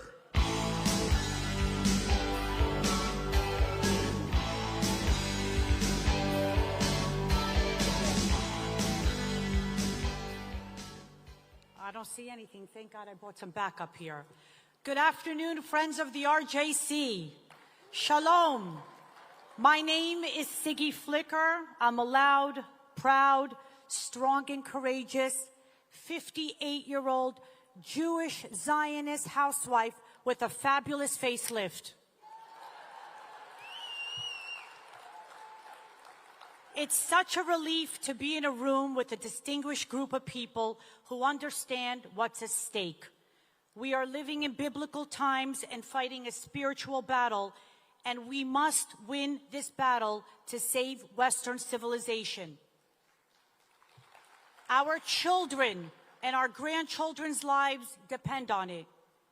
I'm here today to share my story with you, not for sympathy, but for strength, because I know it inspires you to stand even taller, to be proud, and never, ever, ever apologize for supporting the Jewish people and the only Jewish homeland, Israel. My friends, when you stand with Israel, you are standing with our national security partner, and you are standing on the right side of history. I was born in Jerusalem, Israel, during the Six-Day War.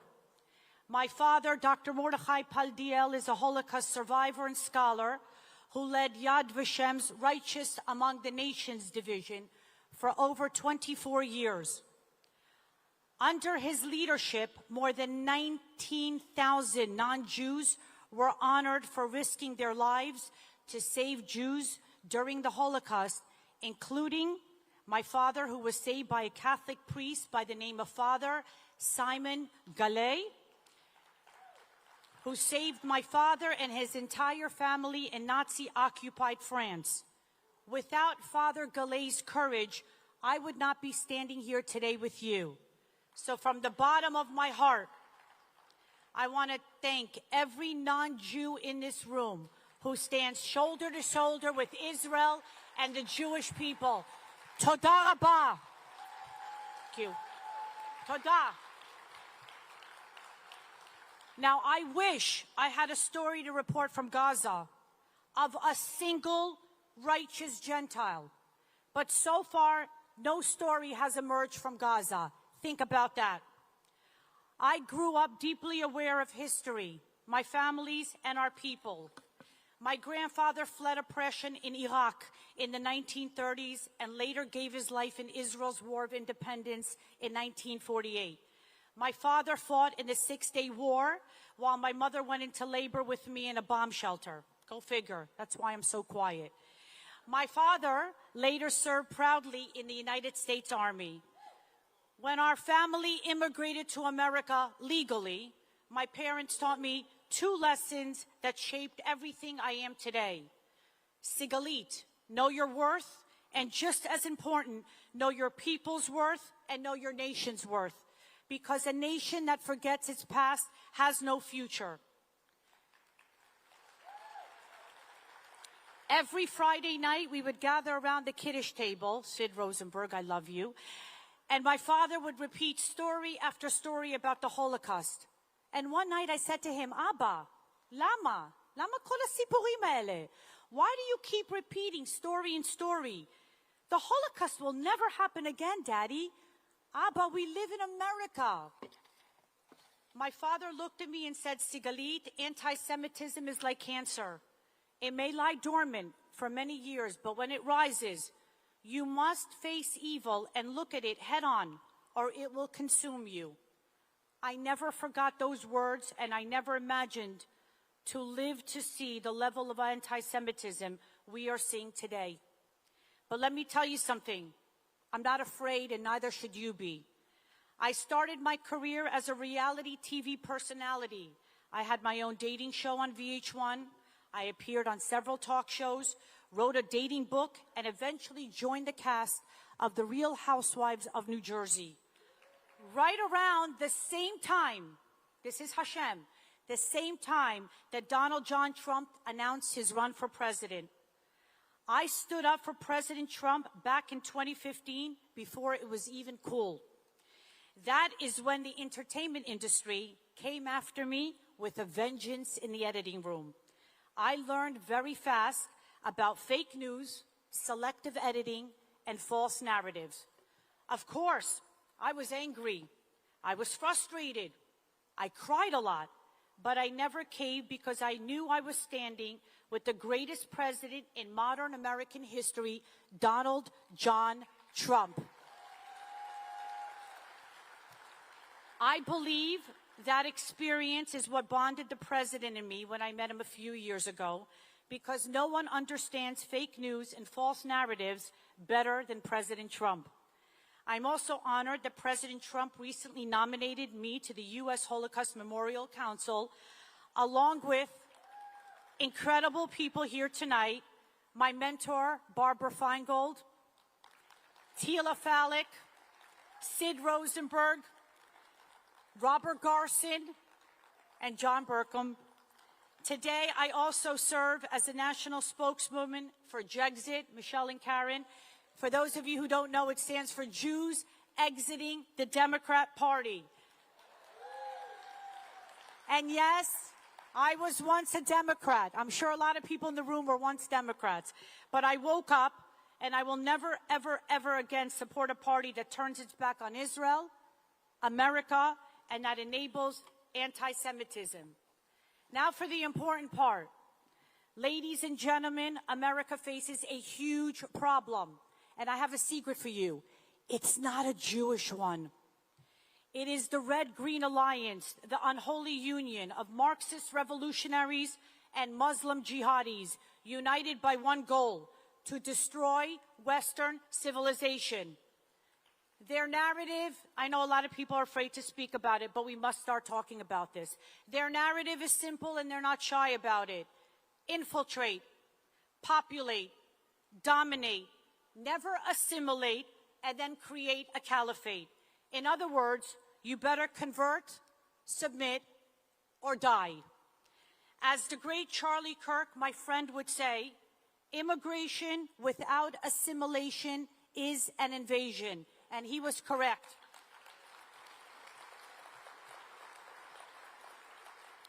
Everything the woke right, because we have a problem on our side, and the woke left accuses us of is everything they are guilty of.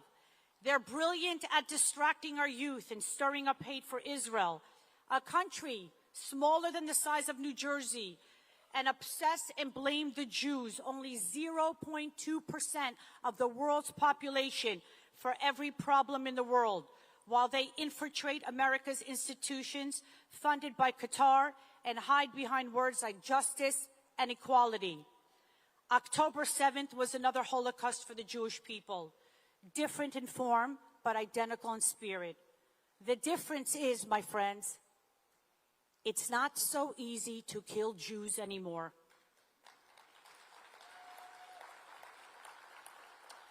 Today, Israel is a nation ready, armed, and unafraid to defend Jewish life, and thank you to the brave IDF. Todah Hashem. Evil might be winning the PR war, but Israel, my friends, is winning the actual war. You see, October 7th was supposed to be the end for Israel. You see, Hamas attacked us from the south, Hezbollah from the north, the Houthis from the sea, and militias from the east. Now, you already know what happened. Hold on, my beeper's going off. Israel dismantled the entire thing. And thanks to the greatest administration led by President Trump, Steve Witkoff, Jared Kushner, our hero, and Marco Rubio, hopefully the next president of the United States of America,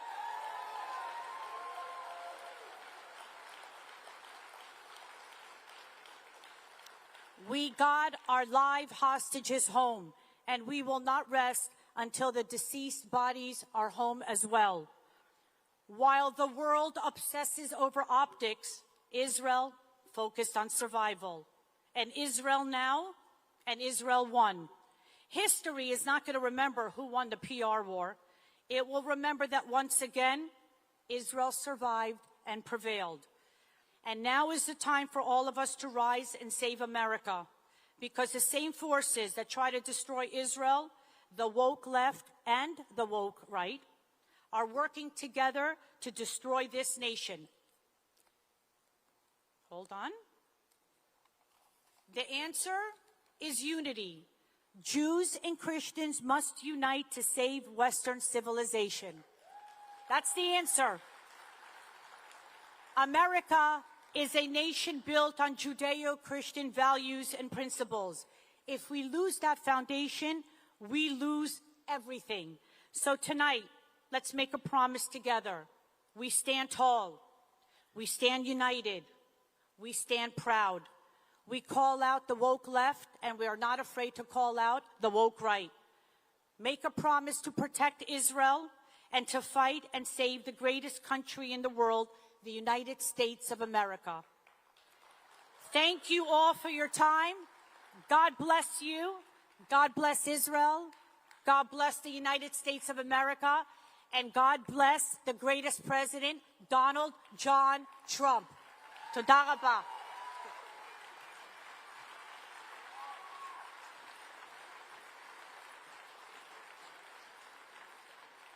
Please welcome Emmy Award-winning journalist Stella Escobido.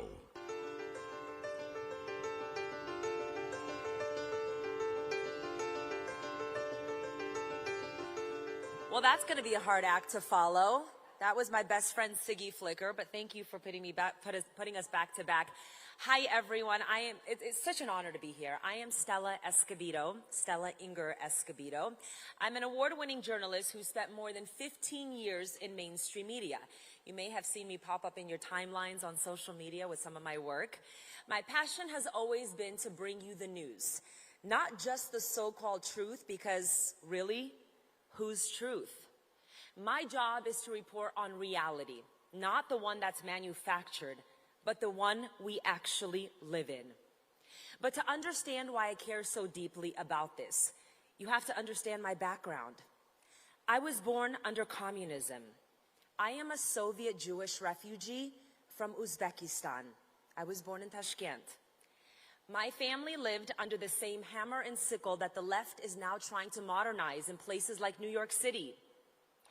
I know what it's like to come from a place where there was one main newspaper called Pravda, which means the truth in Russian.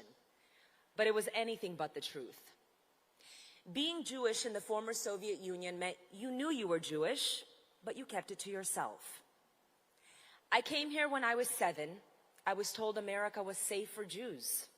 And then October 7th happened in Israel. As we saw the Hamas atrocities, they recorded themselves. Within days, we saw mass protests here in America. Israel did not even know yet how many people had been massacred, how many hostages were stolen into Gaza. As I watched journalists covering the mass protest, I knew it was going to be a long road for Jews. Even before Israel went into Gaza, we heard people calling Israel an apartheid state, while crowds chanted from the river to the sea, and no one challenged them.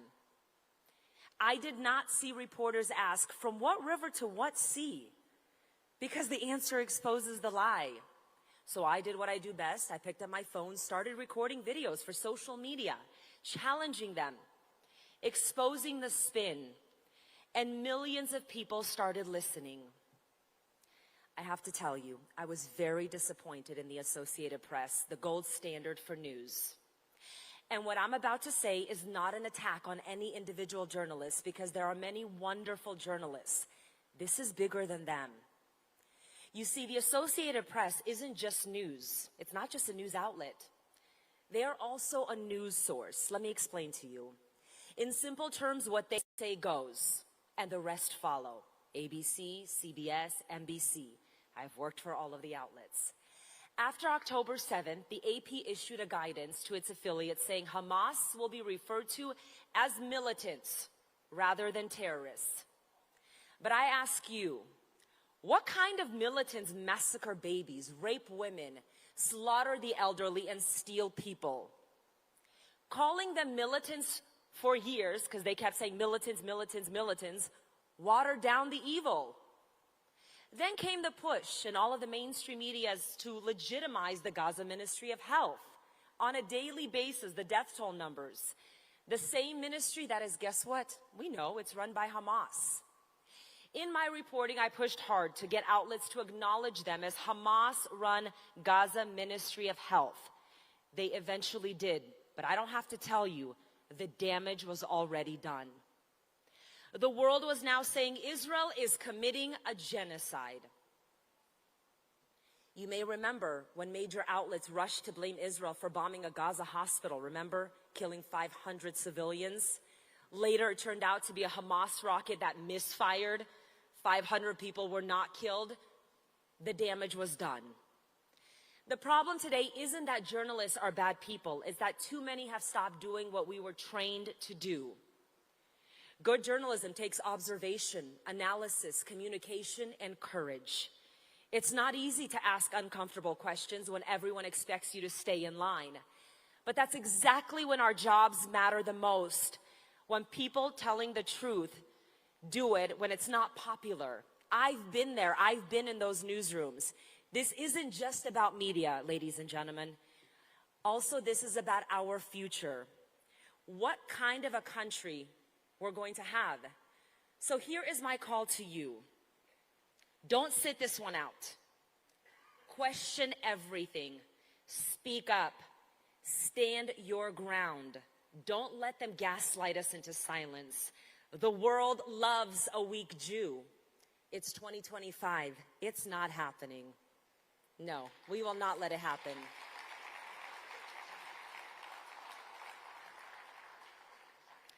If we don't fight for what is right, there won't be anything left to defend.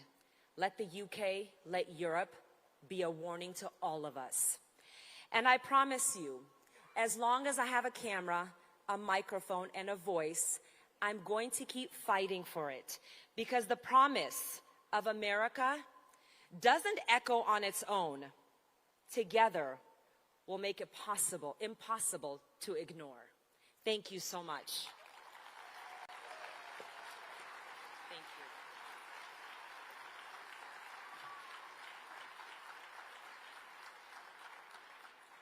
Please welcome the chairman of the Republican National Committee, Joe Gruders.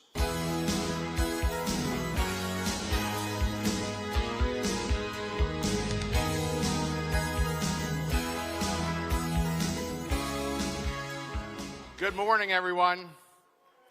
I'd like to give a big shout out to all my Florida friends out there today.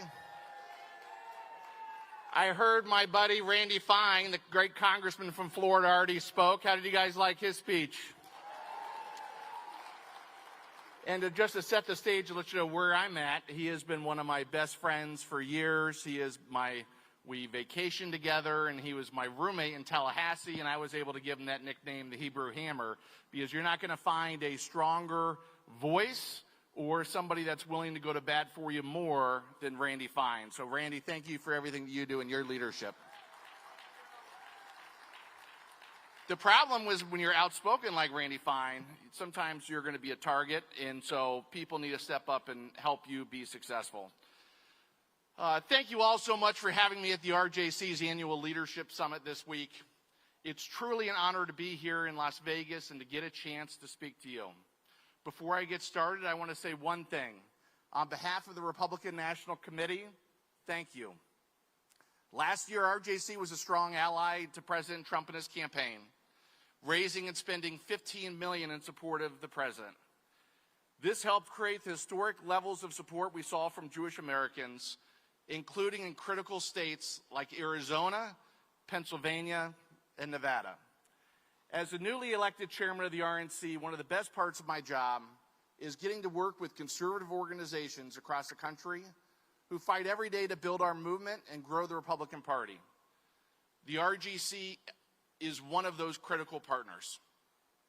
For 40 years, the RJC has connected Republican candidates and officials with Jewish leaders and voters. I've served as a Republican Party chairman at the local, state, and national level. And one of the hardest things for a party to do is connect with communities where it may not have strong ties. The RJC has filled this gap, serving as a bridge between the Republican Party and the Jewish community, helping us make vital inroads with Jewish voters. I think that partnership and outreach is more important now than it has ever been at any point in my lifetime. We're facing a rising tide of anti-Semitism in this country. We are seeing Jewish Americans harassed, assaulted, and targeted for violence at alarming and unprecedented rates. Many of our elite institutions, including the Ivy League college campuses, not only tolerate, but actively foster anti-Semitism. And instead of being condemned, anti-Semites are far too often given a public platform and allowed to spew their hatred without consequence. As I speak to you, we are on the verge of seeing Zohran Mamdani, a communist anti-Semite who refused to explicitly condemn Hamas or the phrase globalized intifada, elected as mayor of our nation's largest city. Democrat candidates for governor in New Jersey, Mickey Sherrill, campaigned with an avid supporter of anti-Semite Louis Farrakhan, and Abigail Spanberger, running for governor in Virginia, has failed to condemn a fellow Democrat legislator who made overly anti-Semitic remarks. These are not isolated incidents. Anti-Semitism has found a home in the Democrat Party. Instead of standing up for Jewish Americans over the last 4 years, Joe Biden and the Democrats in Congress were silent. Thankfully, last November's voters said enough. We now have a president who is fighting to stop this scourge that has spread across our country. President Trump promised on the campaign trail that he would be the best friend Jewish Americans ever had in the White House. And I believe he has delivered on that promise. One of President Trump's first actions when he took office was to sign an executive order to take unprecedented steps to combat anti-Semitism. He ordered the Justice Department to stop pro-Hamas rioters and protect Jewish Americans from harassment. He said that if you're a foreigner in this country and you celebrate Hamas' campaign of kidnapping, rape, and murder, you're going to be deported.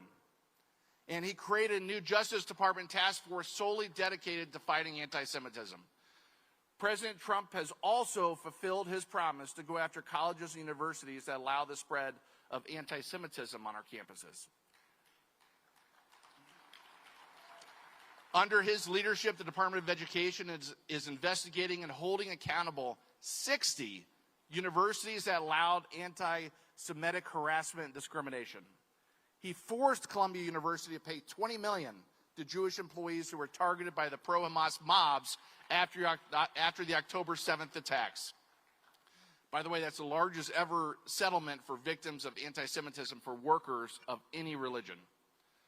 And when the schools have failed to protect Jewish students, President Trump stood up and cut off billions of federal funding. Ultimately, Jewish Americans, though, are just like every other American. They want to live in communities where they feel safe, where police have the resources they need to protect them and get criminals off the streets, where illegal aliens aren't allowed to run free but are swiftly deported. They want to send their children to good schools with teachers that will educate, not indoctrinate, where they, not some bureaucrat, has a say over what their children are taught. And they want an economy that works for them, gas and groceries that are affordable, and better jobs with bigger paychecks. President Trump has delivered on all of those promises. He's deported criminal illegals and surging federal resources into the Democrat-run cities that have let crime run rampant. He's empowering parents in charge of their children's education and returning the authority over the education policy to the states. He fought for and delivered the largest tax cuts for working families in American history, including no tax on tips, overtime, or Social Security. But what might be the President Trump's greatest accomplishment is doing for what many thought was impossible just a few months ago. freeing the remaining hostages that Hamas has taken in the October 7th attack, including several Americans, and halting the bloodshed in Gaza. President Trump is the only one that ever could accomplish such a feat, and it's for the simple reason of peace through strength. When both our enemies and our allies are dealing with President Trump, they know what he means, they know he means what he says, and he won't back down.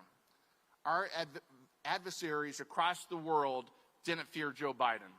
Our allies didn't respect him. But with President Trump back in the Oval Office, the era of America weakness is over. I had the opportunity to visit Israel after the October 7th attacks. It was a deeply profound trip that I will remember for the rest of my life. Most of the Americans don't fully realize that Israel lives each day under existential threat of annihilation. When I visited the Nova Festival site where Hamas terrorists slaughtered more than 300 innocent concertgoers, I understood just how real the threat is. Too many Americans don't realize that the exact same ideology and the exact same hatred that fueled October 7th attacks poses a threat here at home too.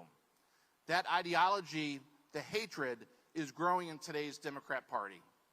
That's why the work, what the RJC does, is more important than ever. If we're going to defeat anti-Semitism, we need to mobilize voters, convince Jewish Americans to join our ranks, and win elections. And last year we did just that. Alongside the RJC, President Trump has done incredible outreach to Jewish voters to bring them into our party. President Trump received 35% of the Jewish vote in 2024. That's the highest percentage any Republican president since 1980s, and a 15-point swing from 2020. 31% of the Jewish vote right now identifies as Republicans, which is a record high. But even though we won in 2024 and made important gains, our fight is not over. We still need all the help we can get to highlight President Trump's historic accomplishments and tell voters how Republicans in Congress are fighting for the American people every day. We need to grow our majority so we can keep this momentum going and give President Trump the support he needs for a full 4-year term with a Republican Congress. Historically, winning the midterms when you have the White House is incredibly difficult. In the last 100 years, only 3 times has the party in power gained seats in the midterm election. But with President Trump leading our party and strong Republicans in Congress like Speaker Johnson, Leader Thune, and Congressman Fine, I know it's possible. And with the support of organizations like the RJC, I think we have a chance not only just to defy history, but to make it. Thank you, God bless, and God bless the United States of America. Enjoy the rest of your events.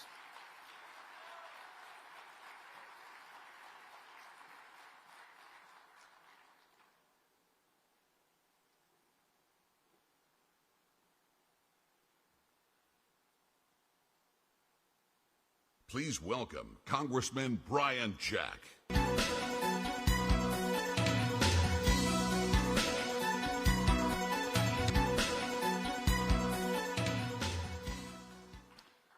Well, thank you to Matt Brooks, Alex Siegel, Senator Norm Coleman, and the Board of Directors for inviting me to speak before you all today.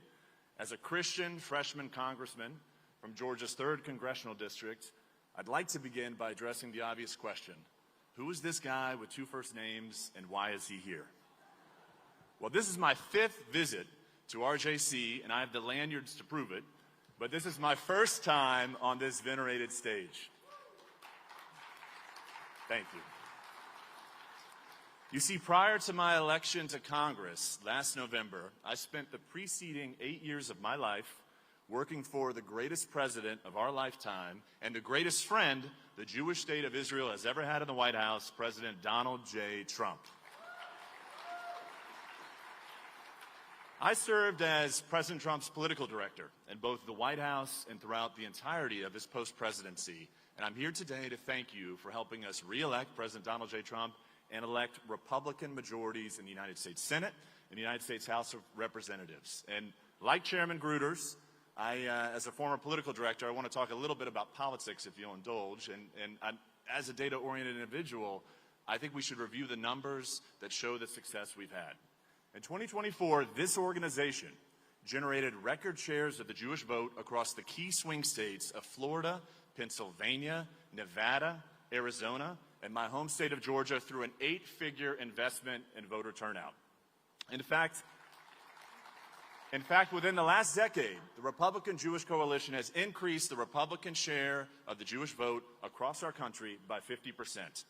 And with your hard-earned resources and steadfast support, you helped re-elect Republican incumbents in tough races and propel Republican candidates to victory, delivering us a critical congressional majority for President Trump's record-breaking agenda.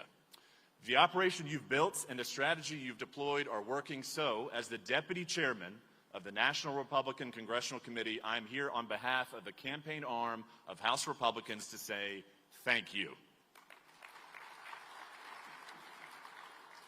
I'm also here today to share my story and the path that led me to have so much in common with you.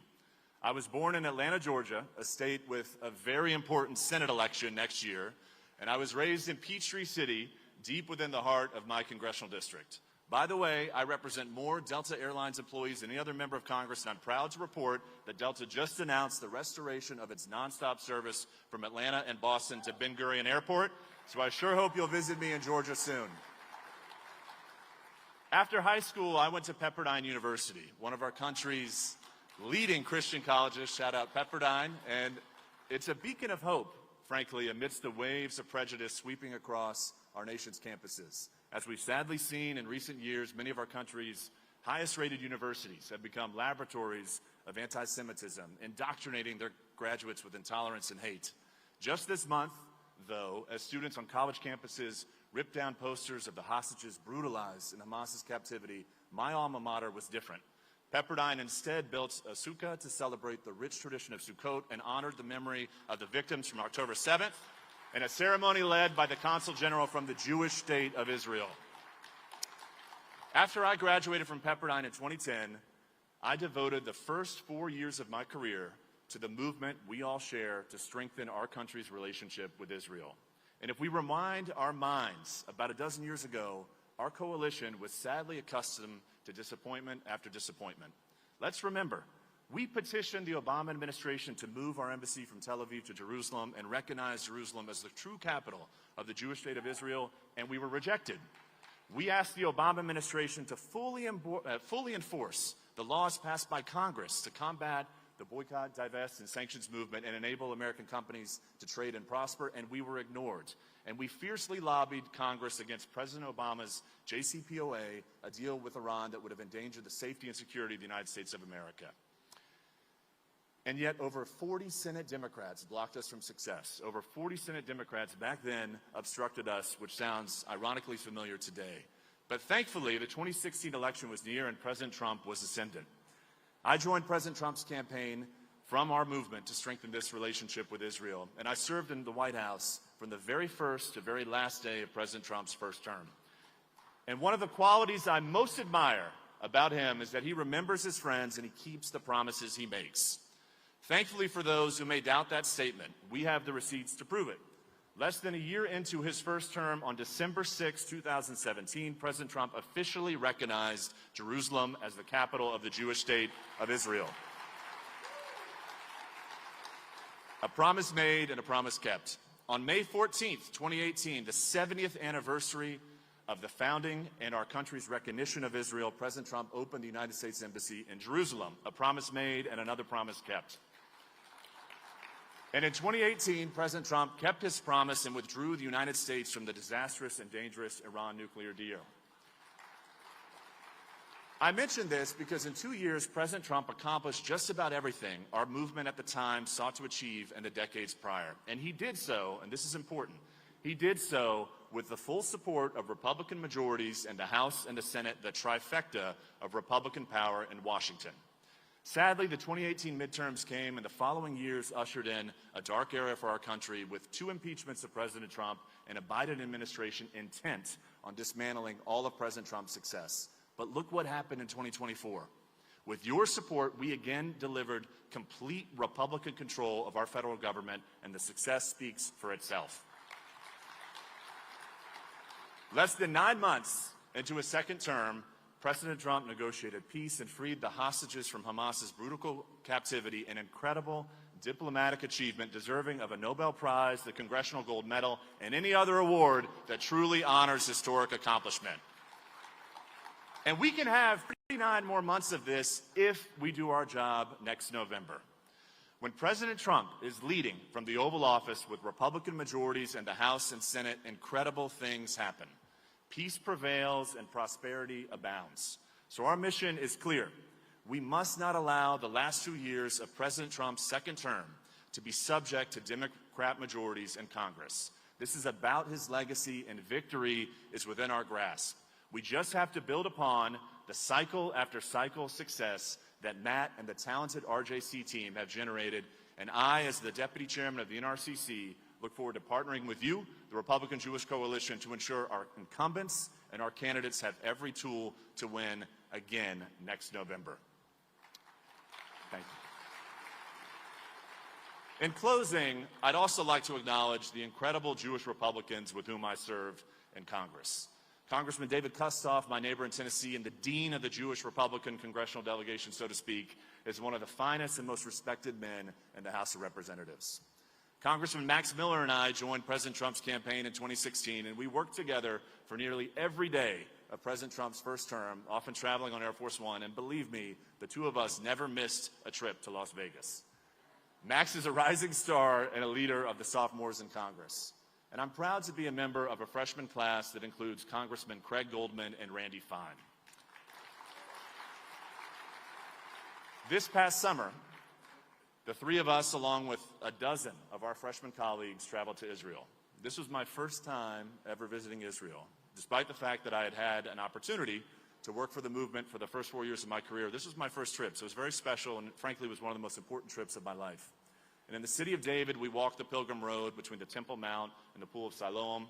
In the north, we stood on the shores of the Sea of Galilee and visited the Church of the Primacy of St. Peter. In the Old City, we navigated the streets, the holiest site in all of Christianity, the Church of the Holy Sepulchre. And each step on this journey, Craig Goldman and Randy Fine worked to ensure this trip was meaningful and memorable for their colleagues of Christian faith with a kindness that was deeply appreciated by us all.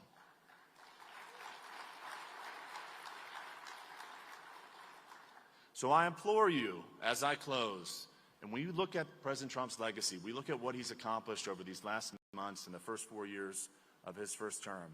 It's all about next November. If we do not have Republican majorities in the House and Senate, everything can change. We have to do our job to give him a lasting, durable 39 months left in his presidency. And as I mentioned in the beginning of my remarks, this is my first time speaking on this historic stage. So to put my good friend, Matt Brooks, on the spot, I sure hope you invite me back. Thank you all very much. Thank you. Thank you.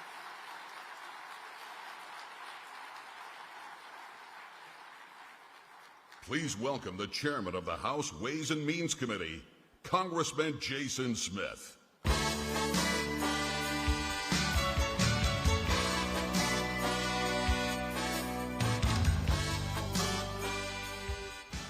Good morning. Thank you all for having me here. It's a pleasure to be with you today. For those of you who may not know me, I'm Jason Smith. I'm honored to represent what I call as God's country in the Ozarks in southeast Missouri. However, there is only one other place in the world that I will accept anyone calling God's country, and that's the Holy Land and the ancestral homeland of the Jewish people. I had the opportunity to visit Israel after I was first elected to Congress. And while I was there, I was rebaptized in the Jordan River. And because of that deeply moving experience and the friendship of the Jewish people, Israel will always hold a very special place in my heart. When I spoke at this event last year, we lived in a far different world. We had a president, an administration that was more focused on apologizing for our Jewish allies than defending them. An administration that sought to appease hatred instead of standing up to it. Such weakness emboldened terrorist organizations across the world. And we saw the terrifying consequences on that dark day in October. The events of October 7th left no question that Israel has every right to defend itself. And thanks to President Trump, after 2 years of fighting, a ceasefire has been reached, and a future in Gaza without Hamas is now within reach. This was only possible because the United States stopped apologizing for our allies, started defending them while standing up to our common enemies. Today, our relationship with Israel has never been stronger.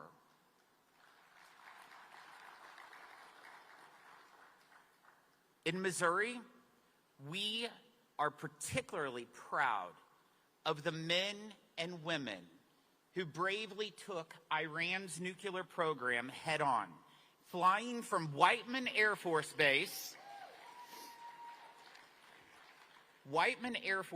in my home state, something previous administrations would not have ever dared to do, but a bunch of Missourians showed the world that they could do it.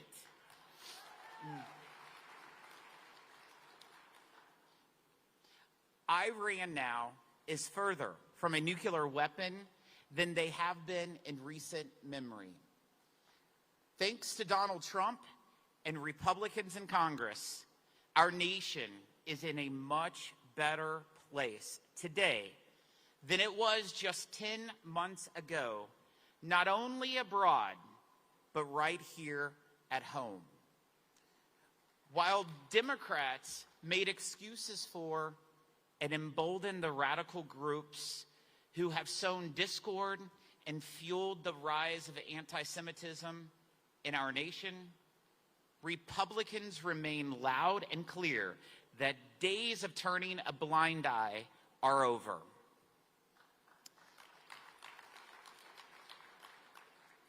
If you are a tax-exempt organization in the United States, you are on notice. Fueling chaos, illegal conduct, or calling for anti-Semitic violence will no longer be tolerated.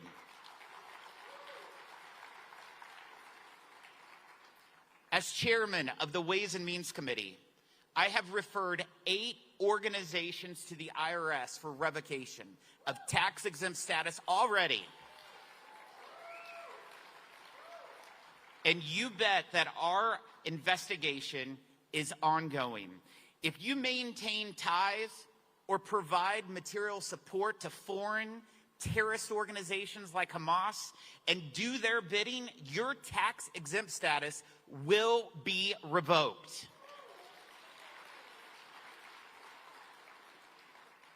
If you peddle propaganda on behalf of a hostile foreign government or terrorist organization, your tax-exempt status will be revoked. All of this is only possible because we have an administration and Congress who are finally standing up for the American taxpayer. Elite universities are finally starting to change their tune about being willing to tolerate anti-Semitic activity on their campuses. But the Ways and Means Committee's investigation is not done.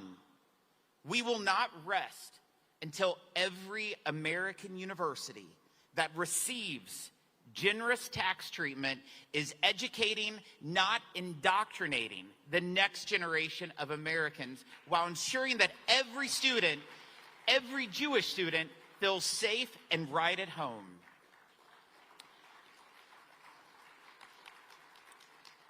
Republicans have not only stepped up to defeat the chaos, the anti-Semitism, and the global weakness. But thanks to President Trump and the working families' tax cuts, we are improving the lives of all Americans who struggled for years under the Biden economy.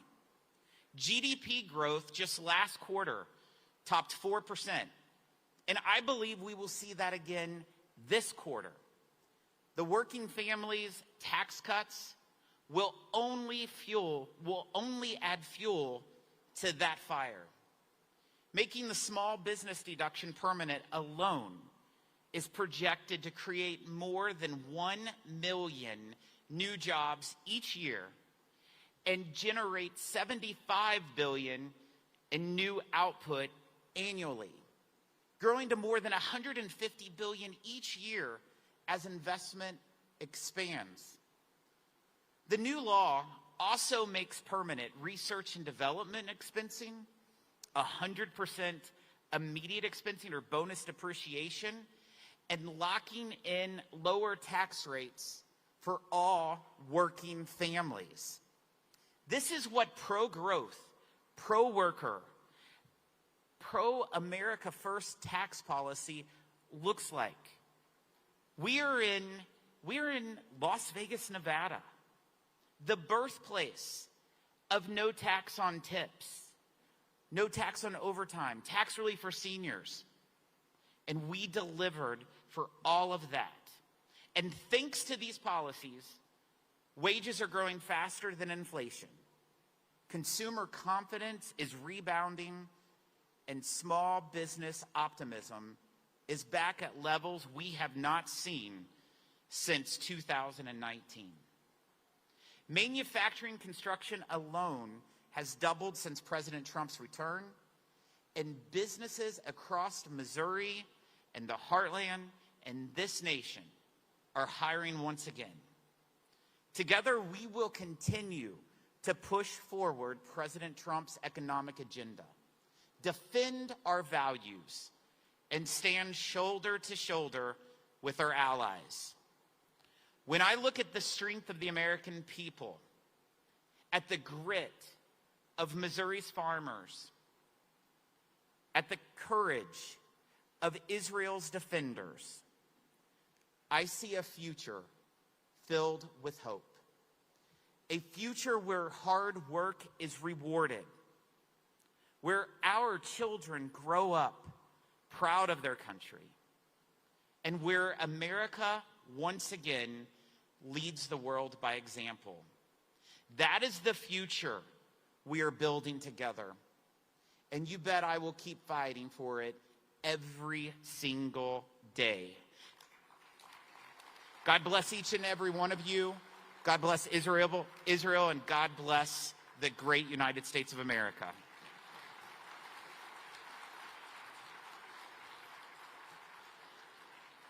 Please welcome EPA Administrator Lee Zeldin.